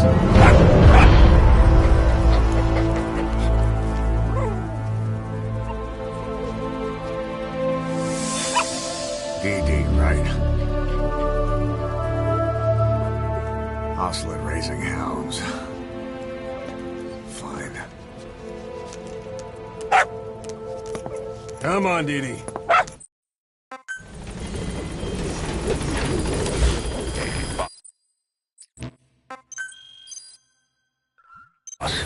We've received a back channel request from Langley. We're to find a piece of new American military hardware that's gone missing in the mountains of Afghanistan. It's a difficult mission, but I'd say you're back in top form by now. Check your iDroid for the details.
This war, the Kremlin never expected to have this much trouble against the Mujahideen.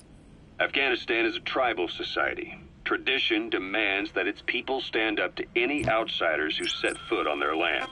With the honor of their people at stake, they have everything to fight for.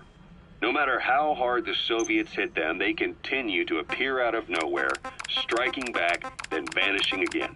But there's one thing even the Mujahideen fear. Every last one of them. The Soviet gunships. They're highly maneuverable and equipped with massive firepower. Plus, the underside of the fuselage is heavily armored. The Mujahideen can barely scratch them with their small arms. Anyone who hangs around gets mowed down by the gunship's heavy machine guns. This new honeybee weapon that was given to the Hamid fighters, it's no doubt something to help them strike back against the gunships, which makes it a weapon that could change the course of the war. Those guerrilla fighters known as Mujahideen don't actually belong to a single organization. Afghanistan is a multi-ethnic country. You've got the Pashtuns, the Tajiks, Uzbeks, Hazaras, and each of them is split into their own tribes, large and small. Each ethnicity has several rebel organizations that their various tribes gather under. They're united under the banner of jihad, but that doesn't mean they work like a single standing army. Just look at the area around Smasi Fort. A lot of Tajiks used to live there. They fled after the Soviets started their Scorched Earth campaign. With the area uninhabited, the Hamid fighters, who are Pashtun, decided to move in. The Hamids are based out of the city of Peshawar.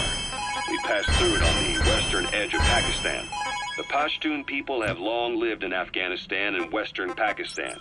They used to travel back and forth frequently. Then Britain went and established the border that still stands today. The Hamid fighters get generous support from the Pakistani government. The government wants to use them to secure influence over Afghanistan. Their liaison with the Hamids is Inter Services Intelligence, and behind the ISI, you have the CIA. That's probably how the honeybee ended up in the hands of the Hamid men.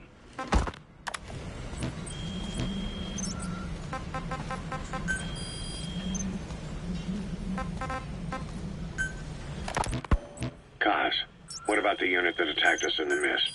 You knew something about them. That wasn't my first run-in with them. It happened right before I was captured by the Soviets. We were on the zero line that day, the Afghan side, on our way back from training the Mujahideen at a mountain camp in Kunar province. There's a lot of that work in Afghanistan. Most PFs shy away from it because it draws too much attention. But for us, that was the whole point. The job itself went great.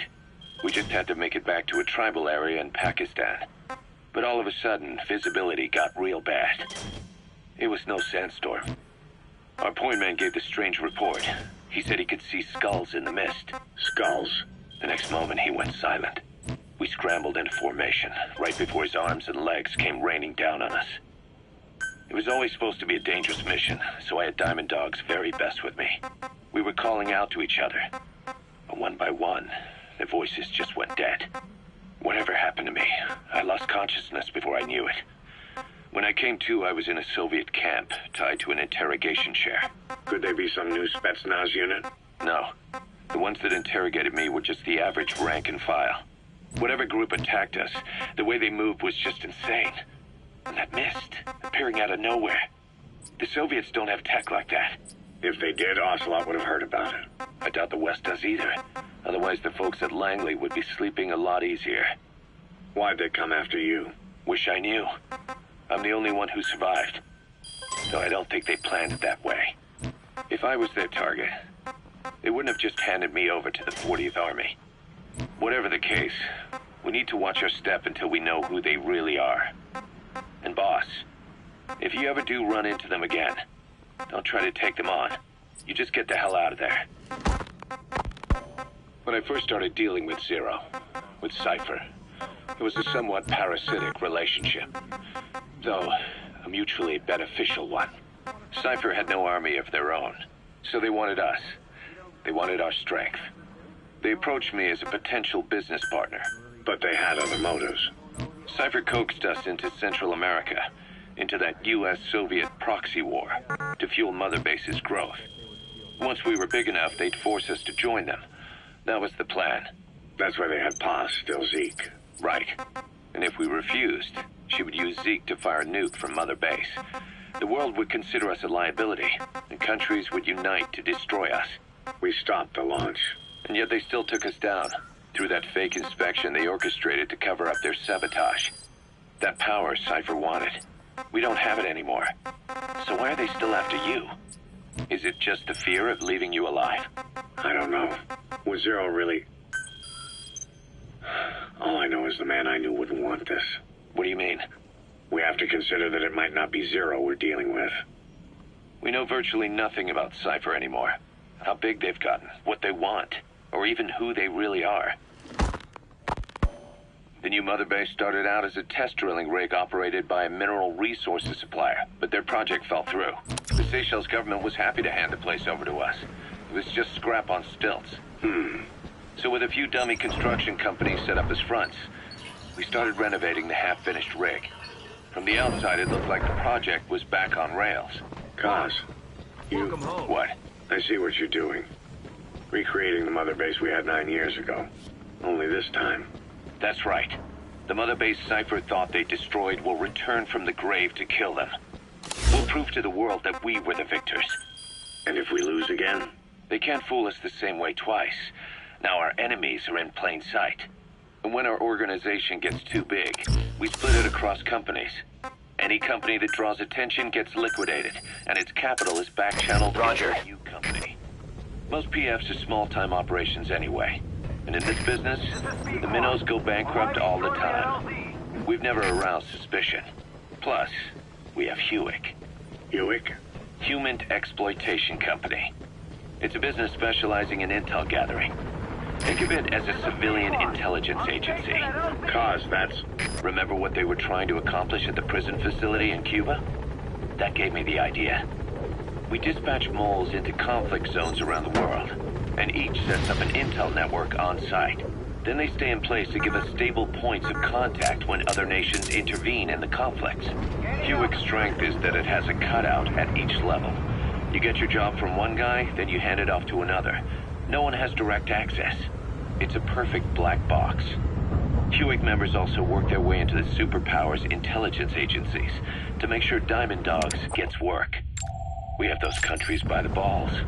That's our deterrent when we need it. Networking? In the intelligence community? Sure, that's how we've grown this far. And when you go out on missions,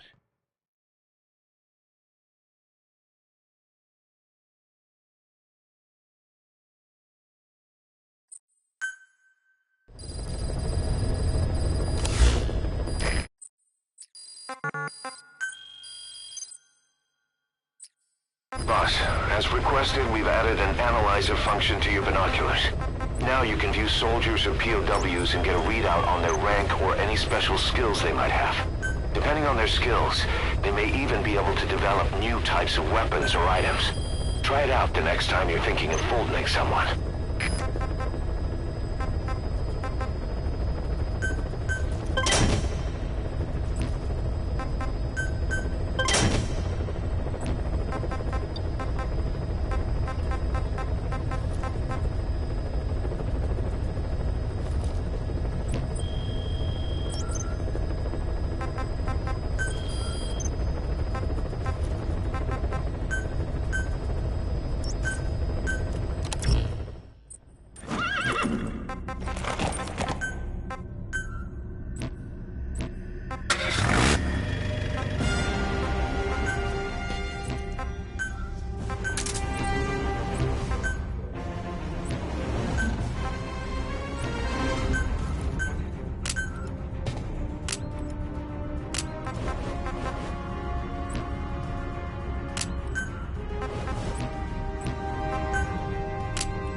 Your target is a Spetsnaz detachment commander.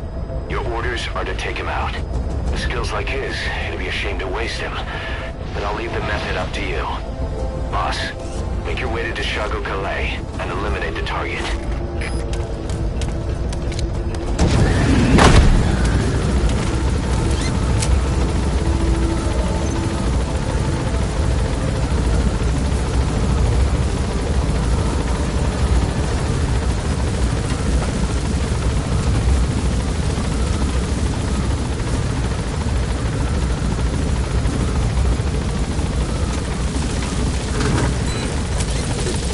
Be careful down there, boss.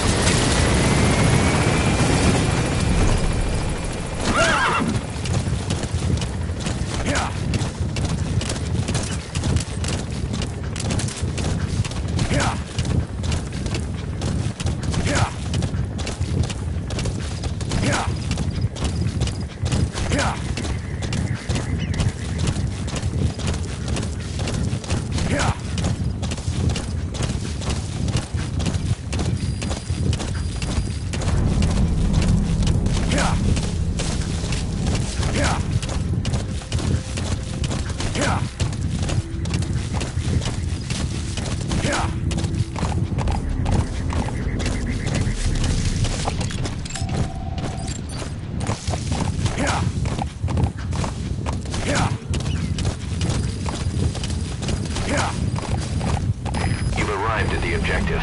Your target should be somewhere in that outpost. And don't forget, he has a Spetsnaz recon detail with him. Keep your guard up.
Похоже, гражданским тоже досталось.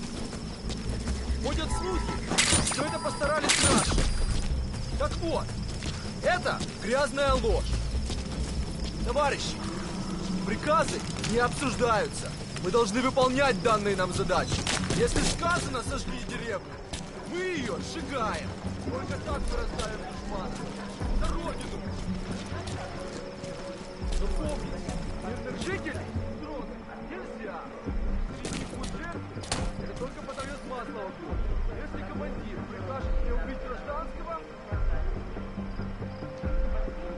я убью командира. Я к этому готов. Если не нужно. Все ясно.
Roger.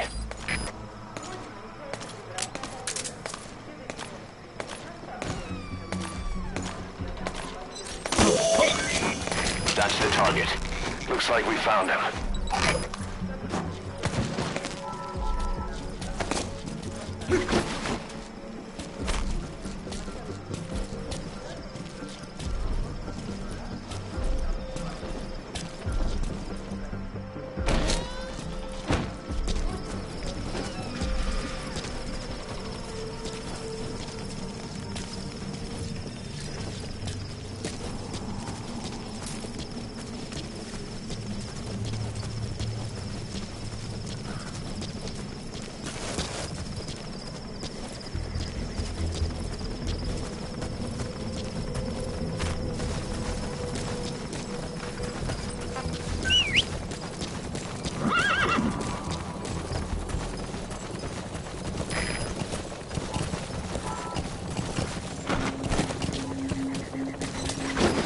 Pequod.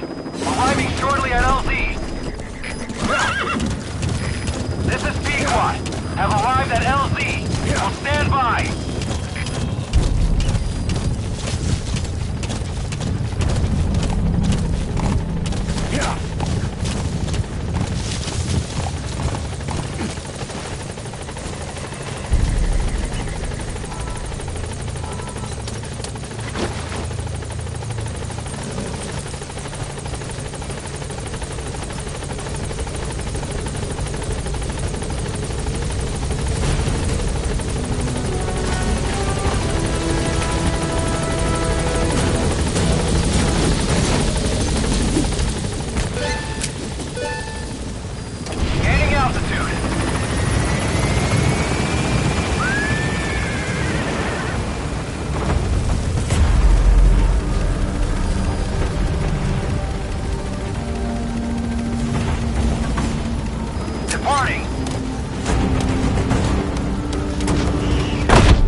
Amazing. Mission complete.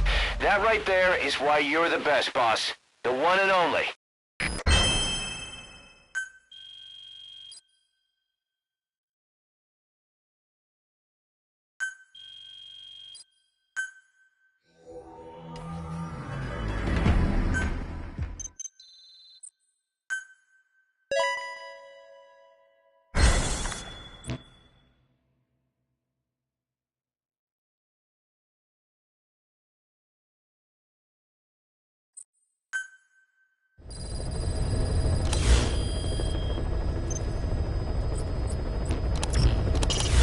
The puppy's training is going well. There'll come a day when he'll be ready to join you on missions. But you know, he gets lonely easily. You should come visit him every once in a while.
Use your horse for traveling long distances.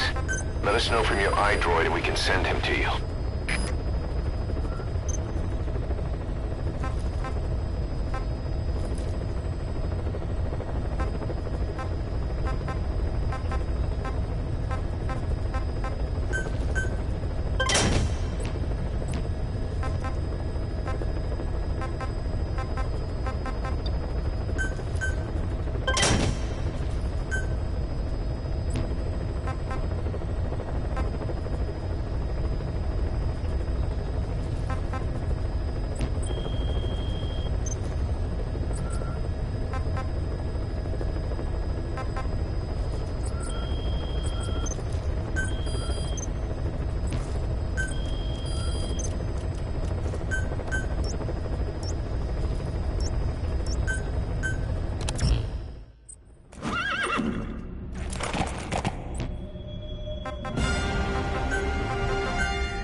это БД-4. Установка повреждена.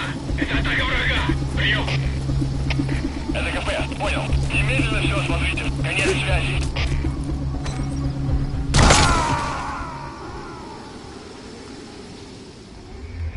Snake, talk to me! Snake!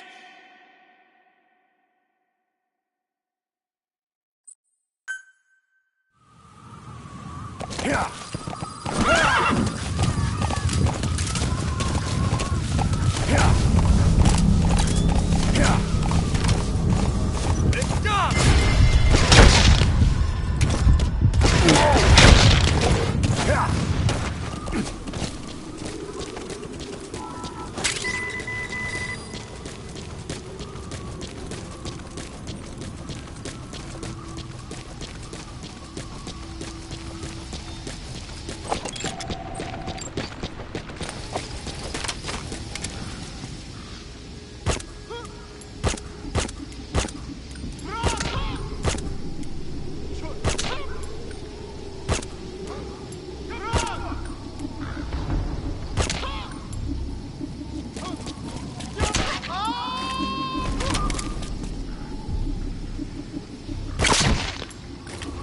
So your suppressor is worn out.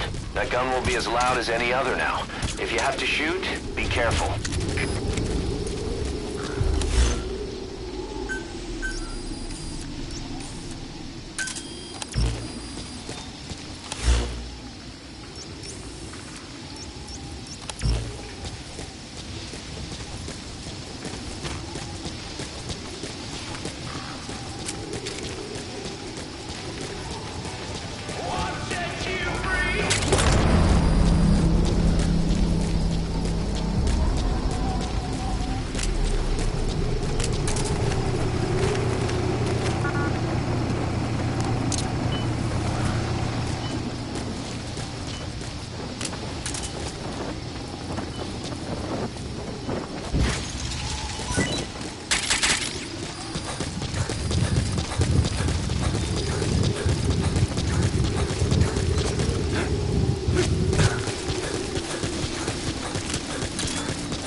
Установка повреждена! Это атака врага! Прием! Это КП, понял. Немедленно проверить и сдать оперативную сводку. Конец связи. Перегруппироваться на меня!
destroyed their anti-air radar? It wasn't one of the targets, but that's put a hole in their air surveillance. The chopper will be able to get in close now. You can designate a landing zone near the outpost. ЛКП, понял. Немедленно все осмотрите. Конец связи.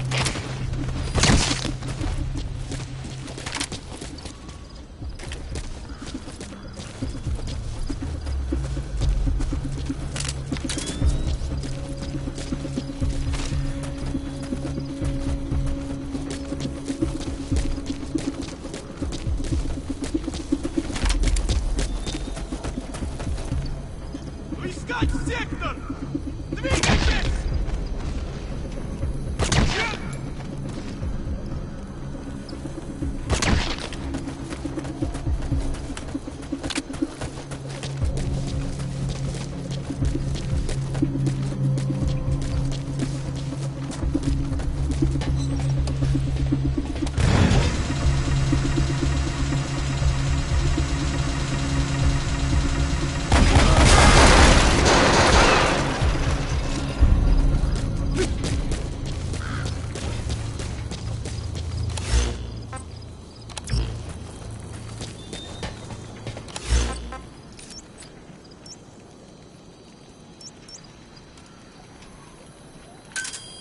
Roger.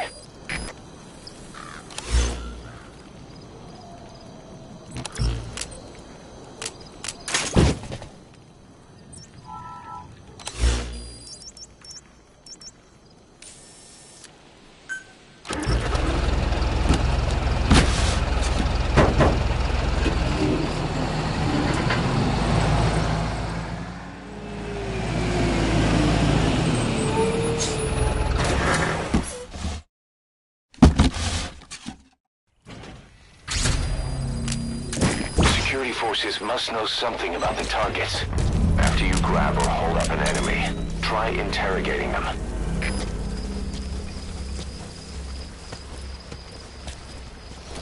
Hands up. On the ground. Spit it out.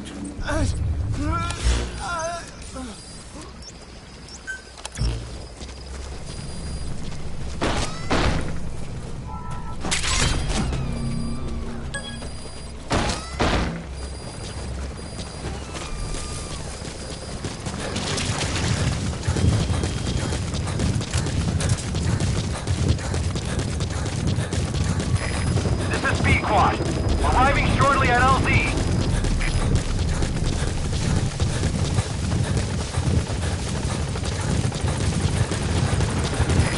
This is Pequod. Have arrived at LZ. Will stand by.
Why put Mother Base in the Seychelles? We're at the center of the world here. We're all the way out in the Indian Ocean. Come on. Lebanon, Sri Lanka, East Timor, and Africa. From here, our reach extends to conflict zones the world over, including Afghanistan, of course. So it's prime real estate for a mercenary. Exactly. Latin America isn't as close as I'd like, but we have Amanda and her people to help in that department. And besides, the Seychelles government owes us a favor. Owes us? The Seychelles has strong ties to the east, which the West wanted to shake up. It came to a head 3 years ago in an attempted coup. It was a force of South African mercenaries with U.S. backing behind the scenes. They were only platoon size, but South Africa is home to some heavy PFs. Too much for the Seychelles to handle. In the end, they accepted help from the Tanzanian army and quelled the coup. We set up the deal and handled on-site tactical instruction. That led to some training work for the Seychelles military. And when we put down a mutiny within their forces, well, we made a lot of people happy. They don't pay us. They just let us have a piece of their offshore territory on the promise we'll come running if something else happens. So we're bodyguards, too. It's a good setup. We can only take Mother Base so far here. We'll have to find somewhere else when this place starts getting big. Aren't you being a little hasty? Nothing hasty about it. You're back with us now.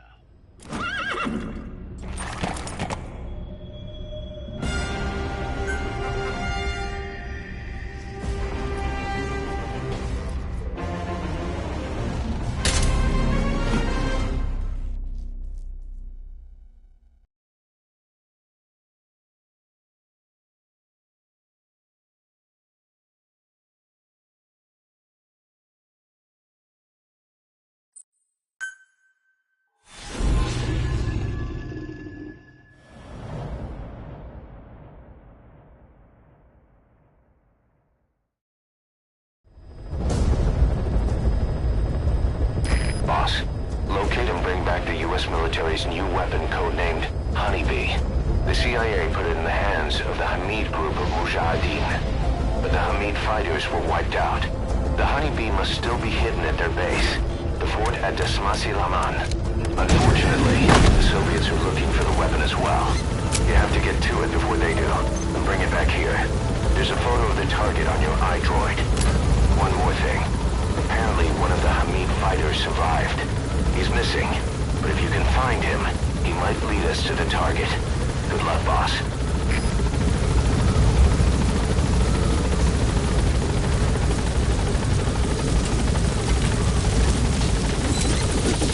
Be careful down there, boss.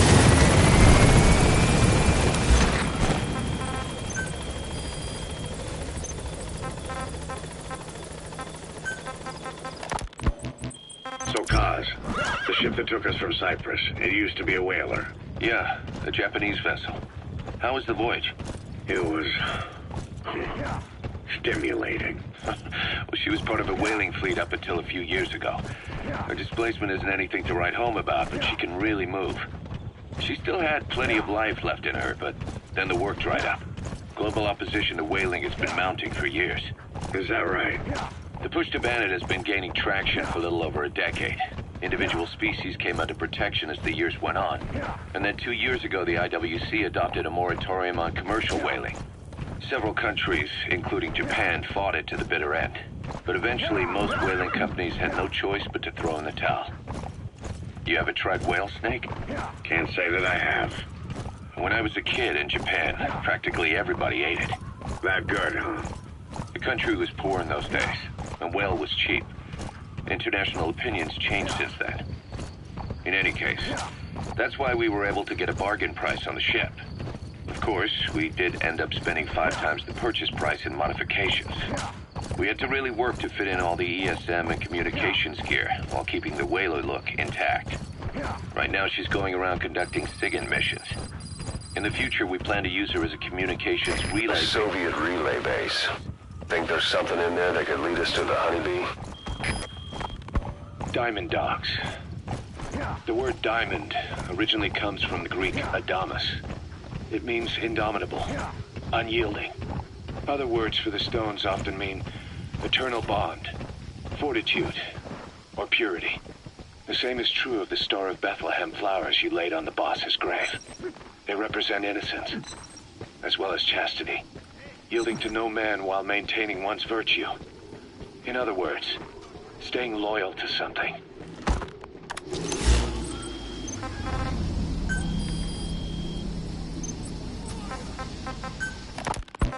Ocelot Sadat said the number of private forces is increasing, and they modeled themselves after us. They're a far cry from the likes of us. But why? 9 years ago we made enemies of the world as a nuclear-equipped force, independent of ideology or state. Yes. Sooner or later, the real UN would have stepped in. So why are they giving these PFs free rein? That's our fault, too. What do you mean? What happened 9 years ago was a real problem for a lot of people. An organization as big as ours, with our facilities, was wiped off the map. Not an easy thing to hide. But if our existence came to light, so would the names of our clients. We had contracts all over, east and west, from superpowers to banana republics, the lot. Our clients denied all association with the likes of us. They had to make sure things didn't blow up on them. But at the same time, they missed us. They really missed us. The demand for armies for hire was as strong as ever. The international community turned a blind eye to what happened to us, despite still needing people who could do our jobs. History couldn't afford to lose us. As soon as we were gone, they needed a replacement. So private forces spread everywhere. And they're all just a phone call away. But still. I know. PFs are totally different from what we envisioned. Nation-states, revolutionaries, terrorists. They have a lot of clients, and Cypher is one of them. Cypher stays anonymous, but I know their work when I see it. In the eyes of those clients, the world's PFs are all just expendable pawns. The clients don't have to worry about losing their own men. Nobody knows they're involved, and PFs are cheap. In short, the world is chewing up soldiers and spitting them out. We know the location of the target. It's on your iDroid. Head on over there and retrieve it. Smaller forces. Others were taken on by emerging PFs. Everybody's gone their separate ways. But none of them are living their dream, because they're not fighting with you. Of course, I tried to headhunt as many of them as I could for Diamond Dogs. It was all a waste of time. They said they weren't interested without you to lead them. But now you're back. And everything's gonna change. We'll unite all private forces under you, transcending nations and economies. What is a nation? Just a patch of dirt. The bonds among us will surpass nations, and that's what'll put the world under our control. We'll establish a new kind of country, redefine the very concept of it. Even Cypher will be below us. An extraterritorial federation of military nations. The United States of Force. Once word of Big Boss's return starts traveling, that'll be our true deterrent against Cypher. In other words, no one will dare to come gunning for you. How do you figure? Cypher lacks a large-scale fighting force. PFs are the perfect tool for them. But those PFs revere you, the legendary Big Boss. If Cypher killed you now, they wouldn't take it lying down. Maybe they'd even go looking for revenge, but they definitely wouldn't keep doing Cypher's dirty work, even if it put their lives at stake. That's why it's no longer a benefit to Cypher to get rid of you. The very fact that you're alive is our greatest defense against Cypher. Nice to know. It'll buy us some time while we get back to full strength. Just keep in mind that what I'm saying is generalizing a lot. In practice, the PFs around the world don't know your face. Just declaring that you're Big Boss won't be enough to convince them. And if they see you as an enemy, they'll come at you with everything they've got. Some hero. That's why you need to bring them back to Mother Base. Show them on your terms that you really are the one and only Big Boss. Once you've proven that, they won't hesitate to join us.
Stop. Подожди. Get down.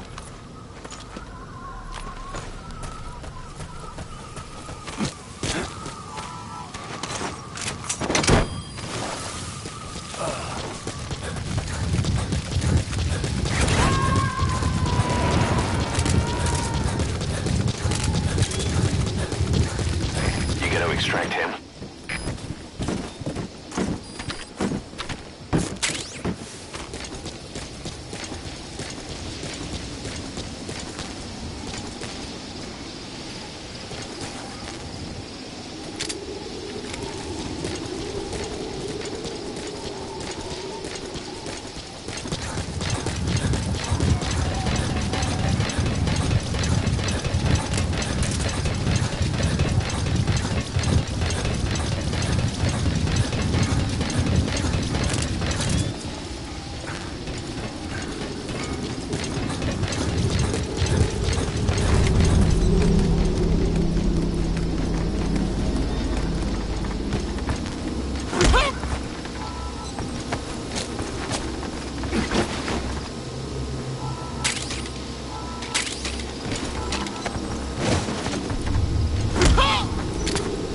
Нет, не делай этого!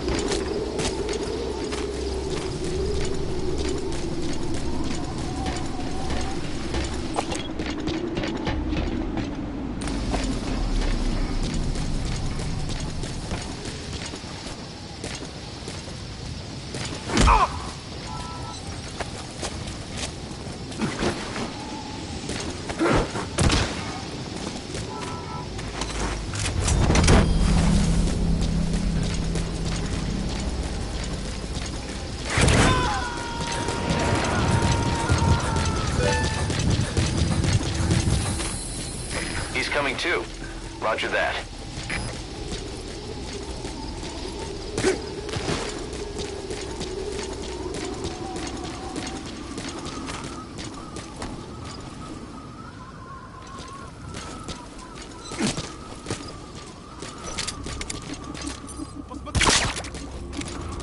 So your suppressor is worn out. That gun will be as loud as any other now. If you have to shoot, be careful. Ау, в порядке?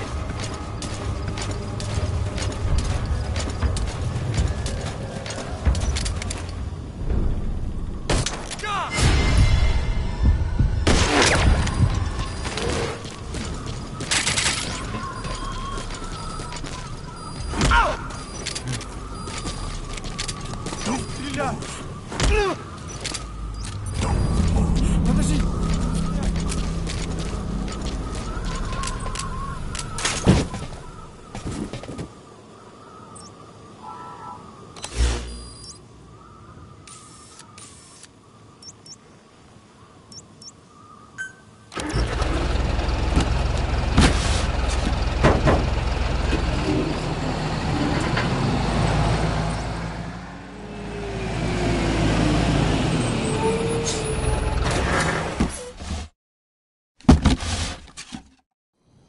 That's Smasse Fort. This is Smasse Lamont. Now to find the honeybee.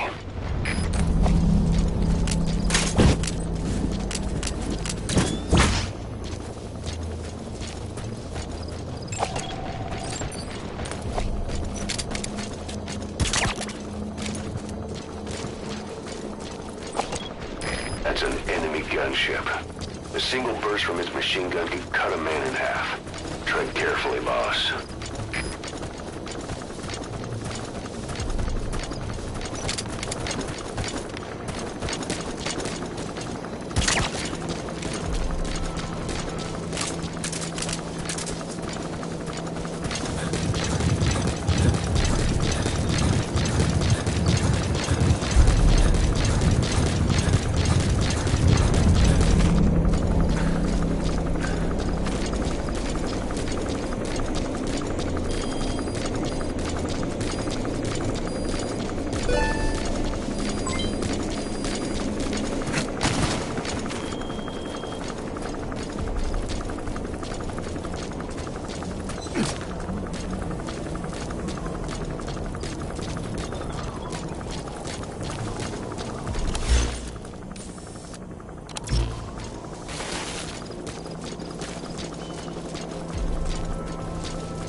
видел этого? On the ground. On the ground. On the ground.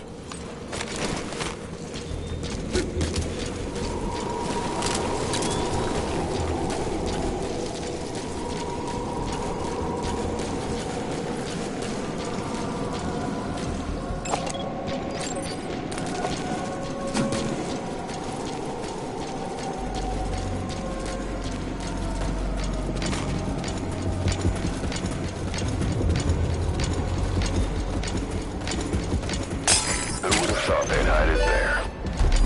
You secured the target. Now you just need to bring it back. Call the chopper from your iDroid. You are not to use the honeybee. The order was to recover it with its ammunition.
Damn it, they're everywhere. Those skulls are too fast. You got a holy weapon. Boss, maybe it's time to see what the honeybee can do. Now we're talking.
Boss, you really are a living legend.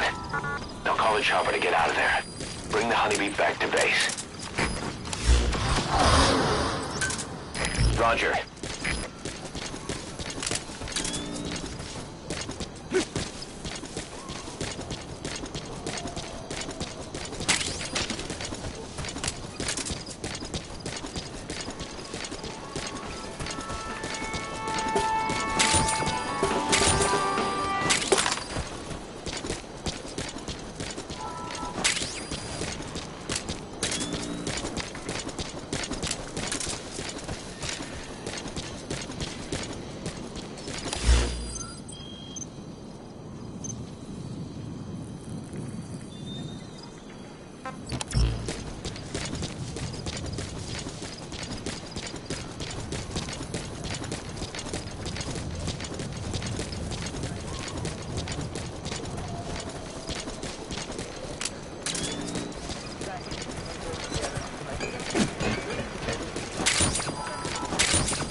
Arriving shortly at LZ.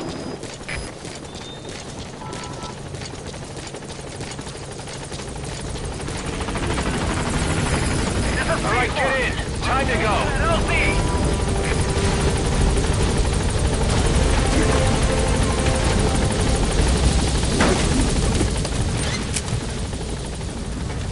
Gaining altitude.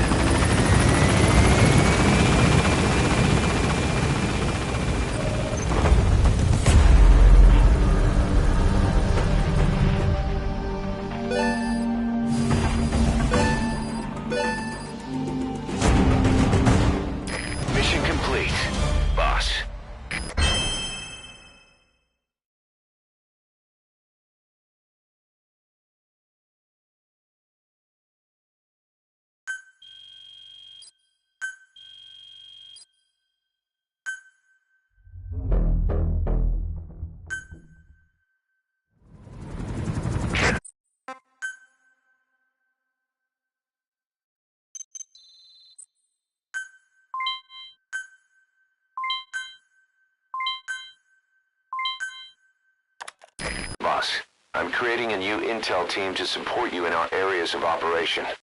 Members of this team will head out into the field and conduct reconnaissance. Knowing the strength of an enemy force beforehand will help you carry out missions more smoothly. We may also learn something about the skull-faced man.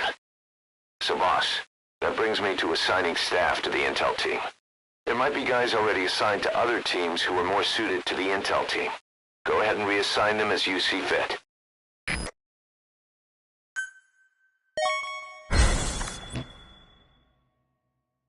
The dog you brought back. There'll come a day when he'll be ready to join you on missions. But you know, he gets lonely easily. You should come visit him every once in a while. Get back to Mother Base.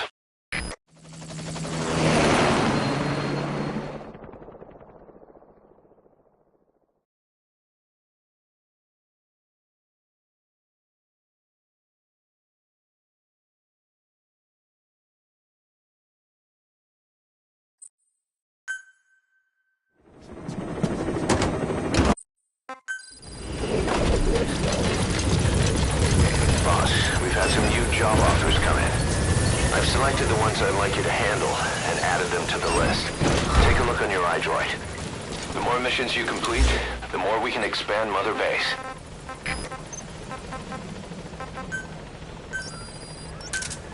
Roger.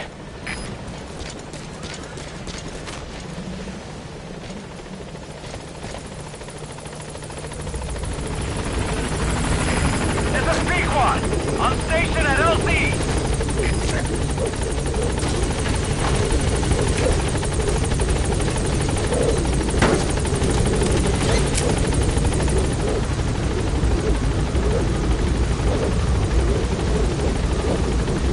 Gaining altitude.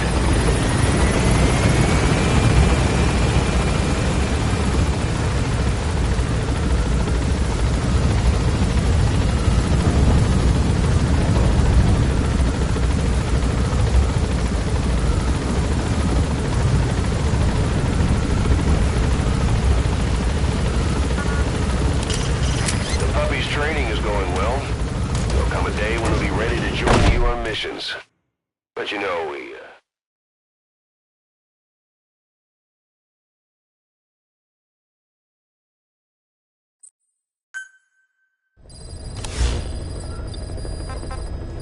Members of the intel team are on the ground. Their reports will be reflected as predicted enemy fields of movement on your iDroid's map.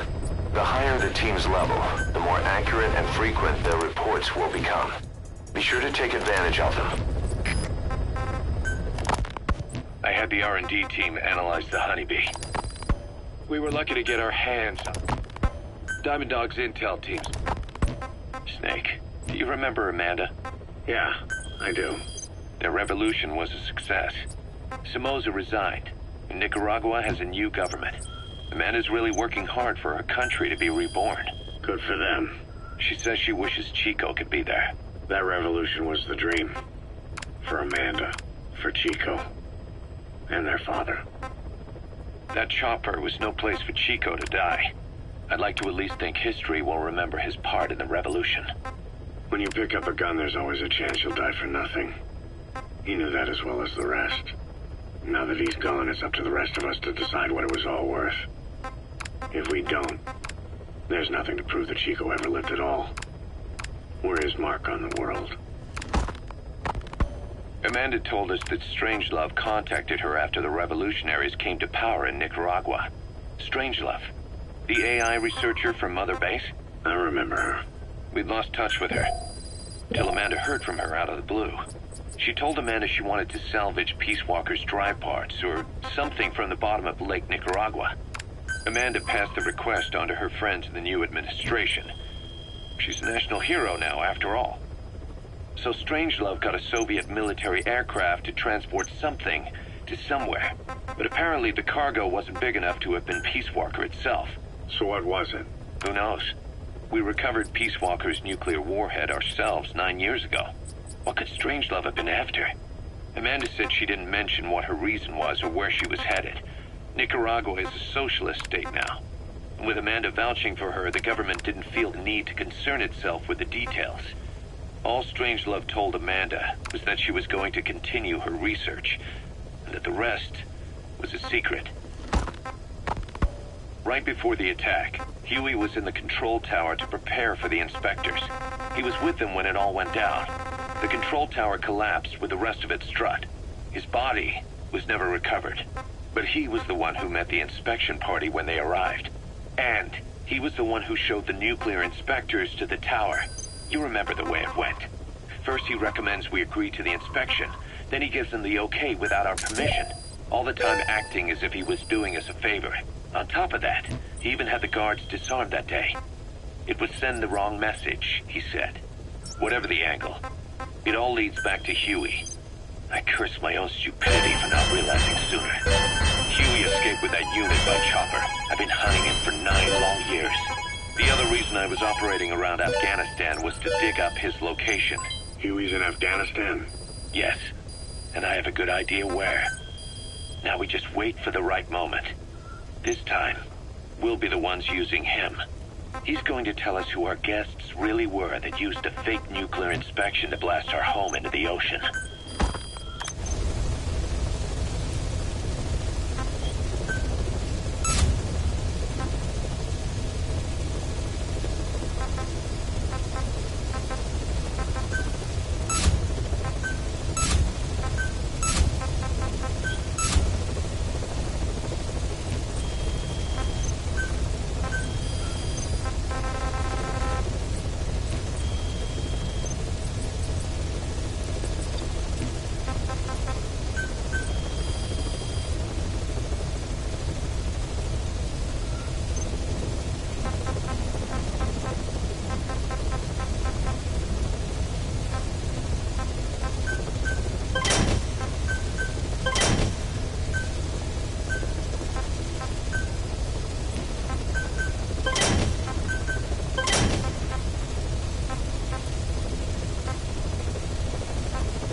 Snake.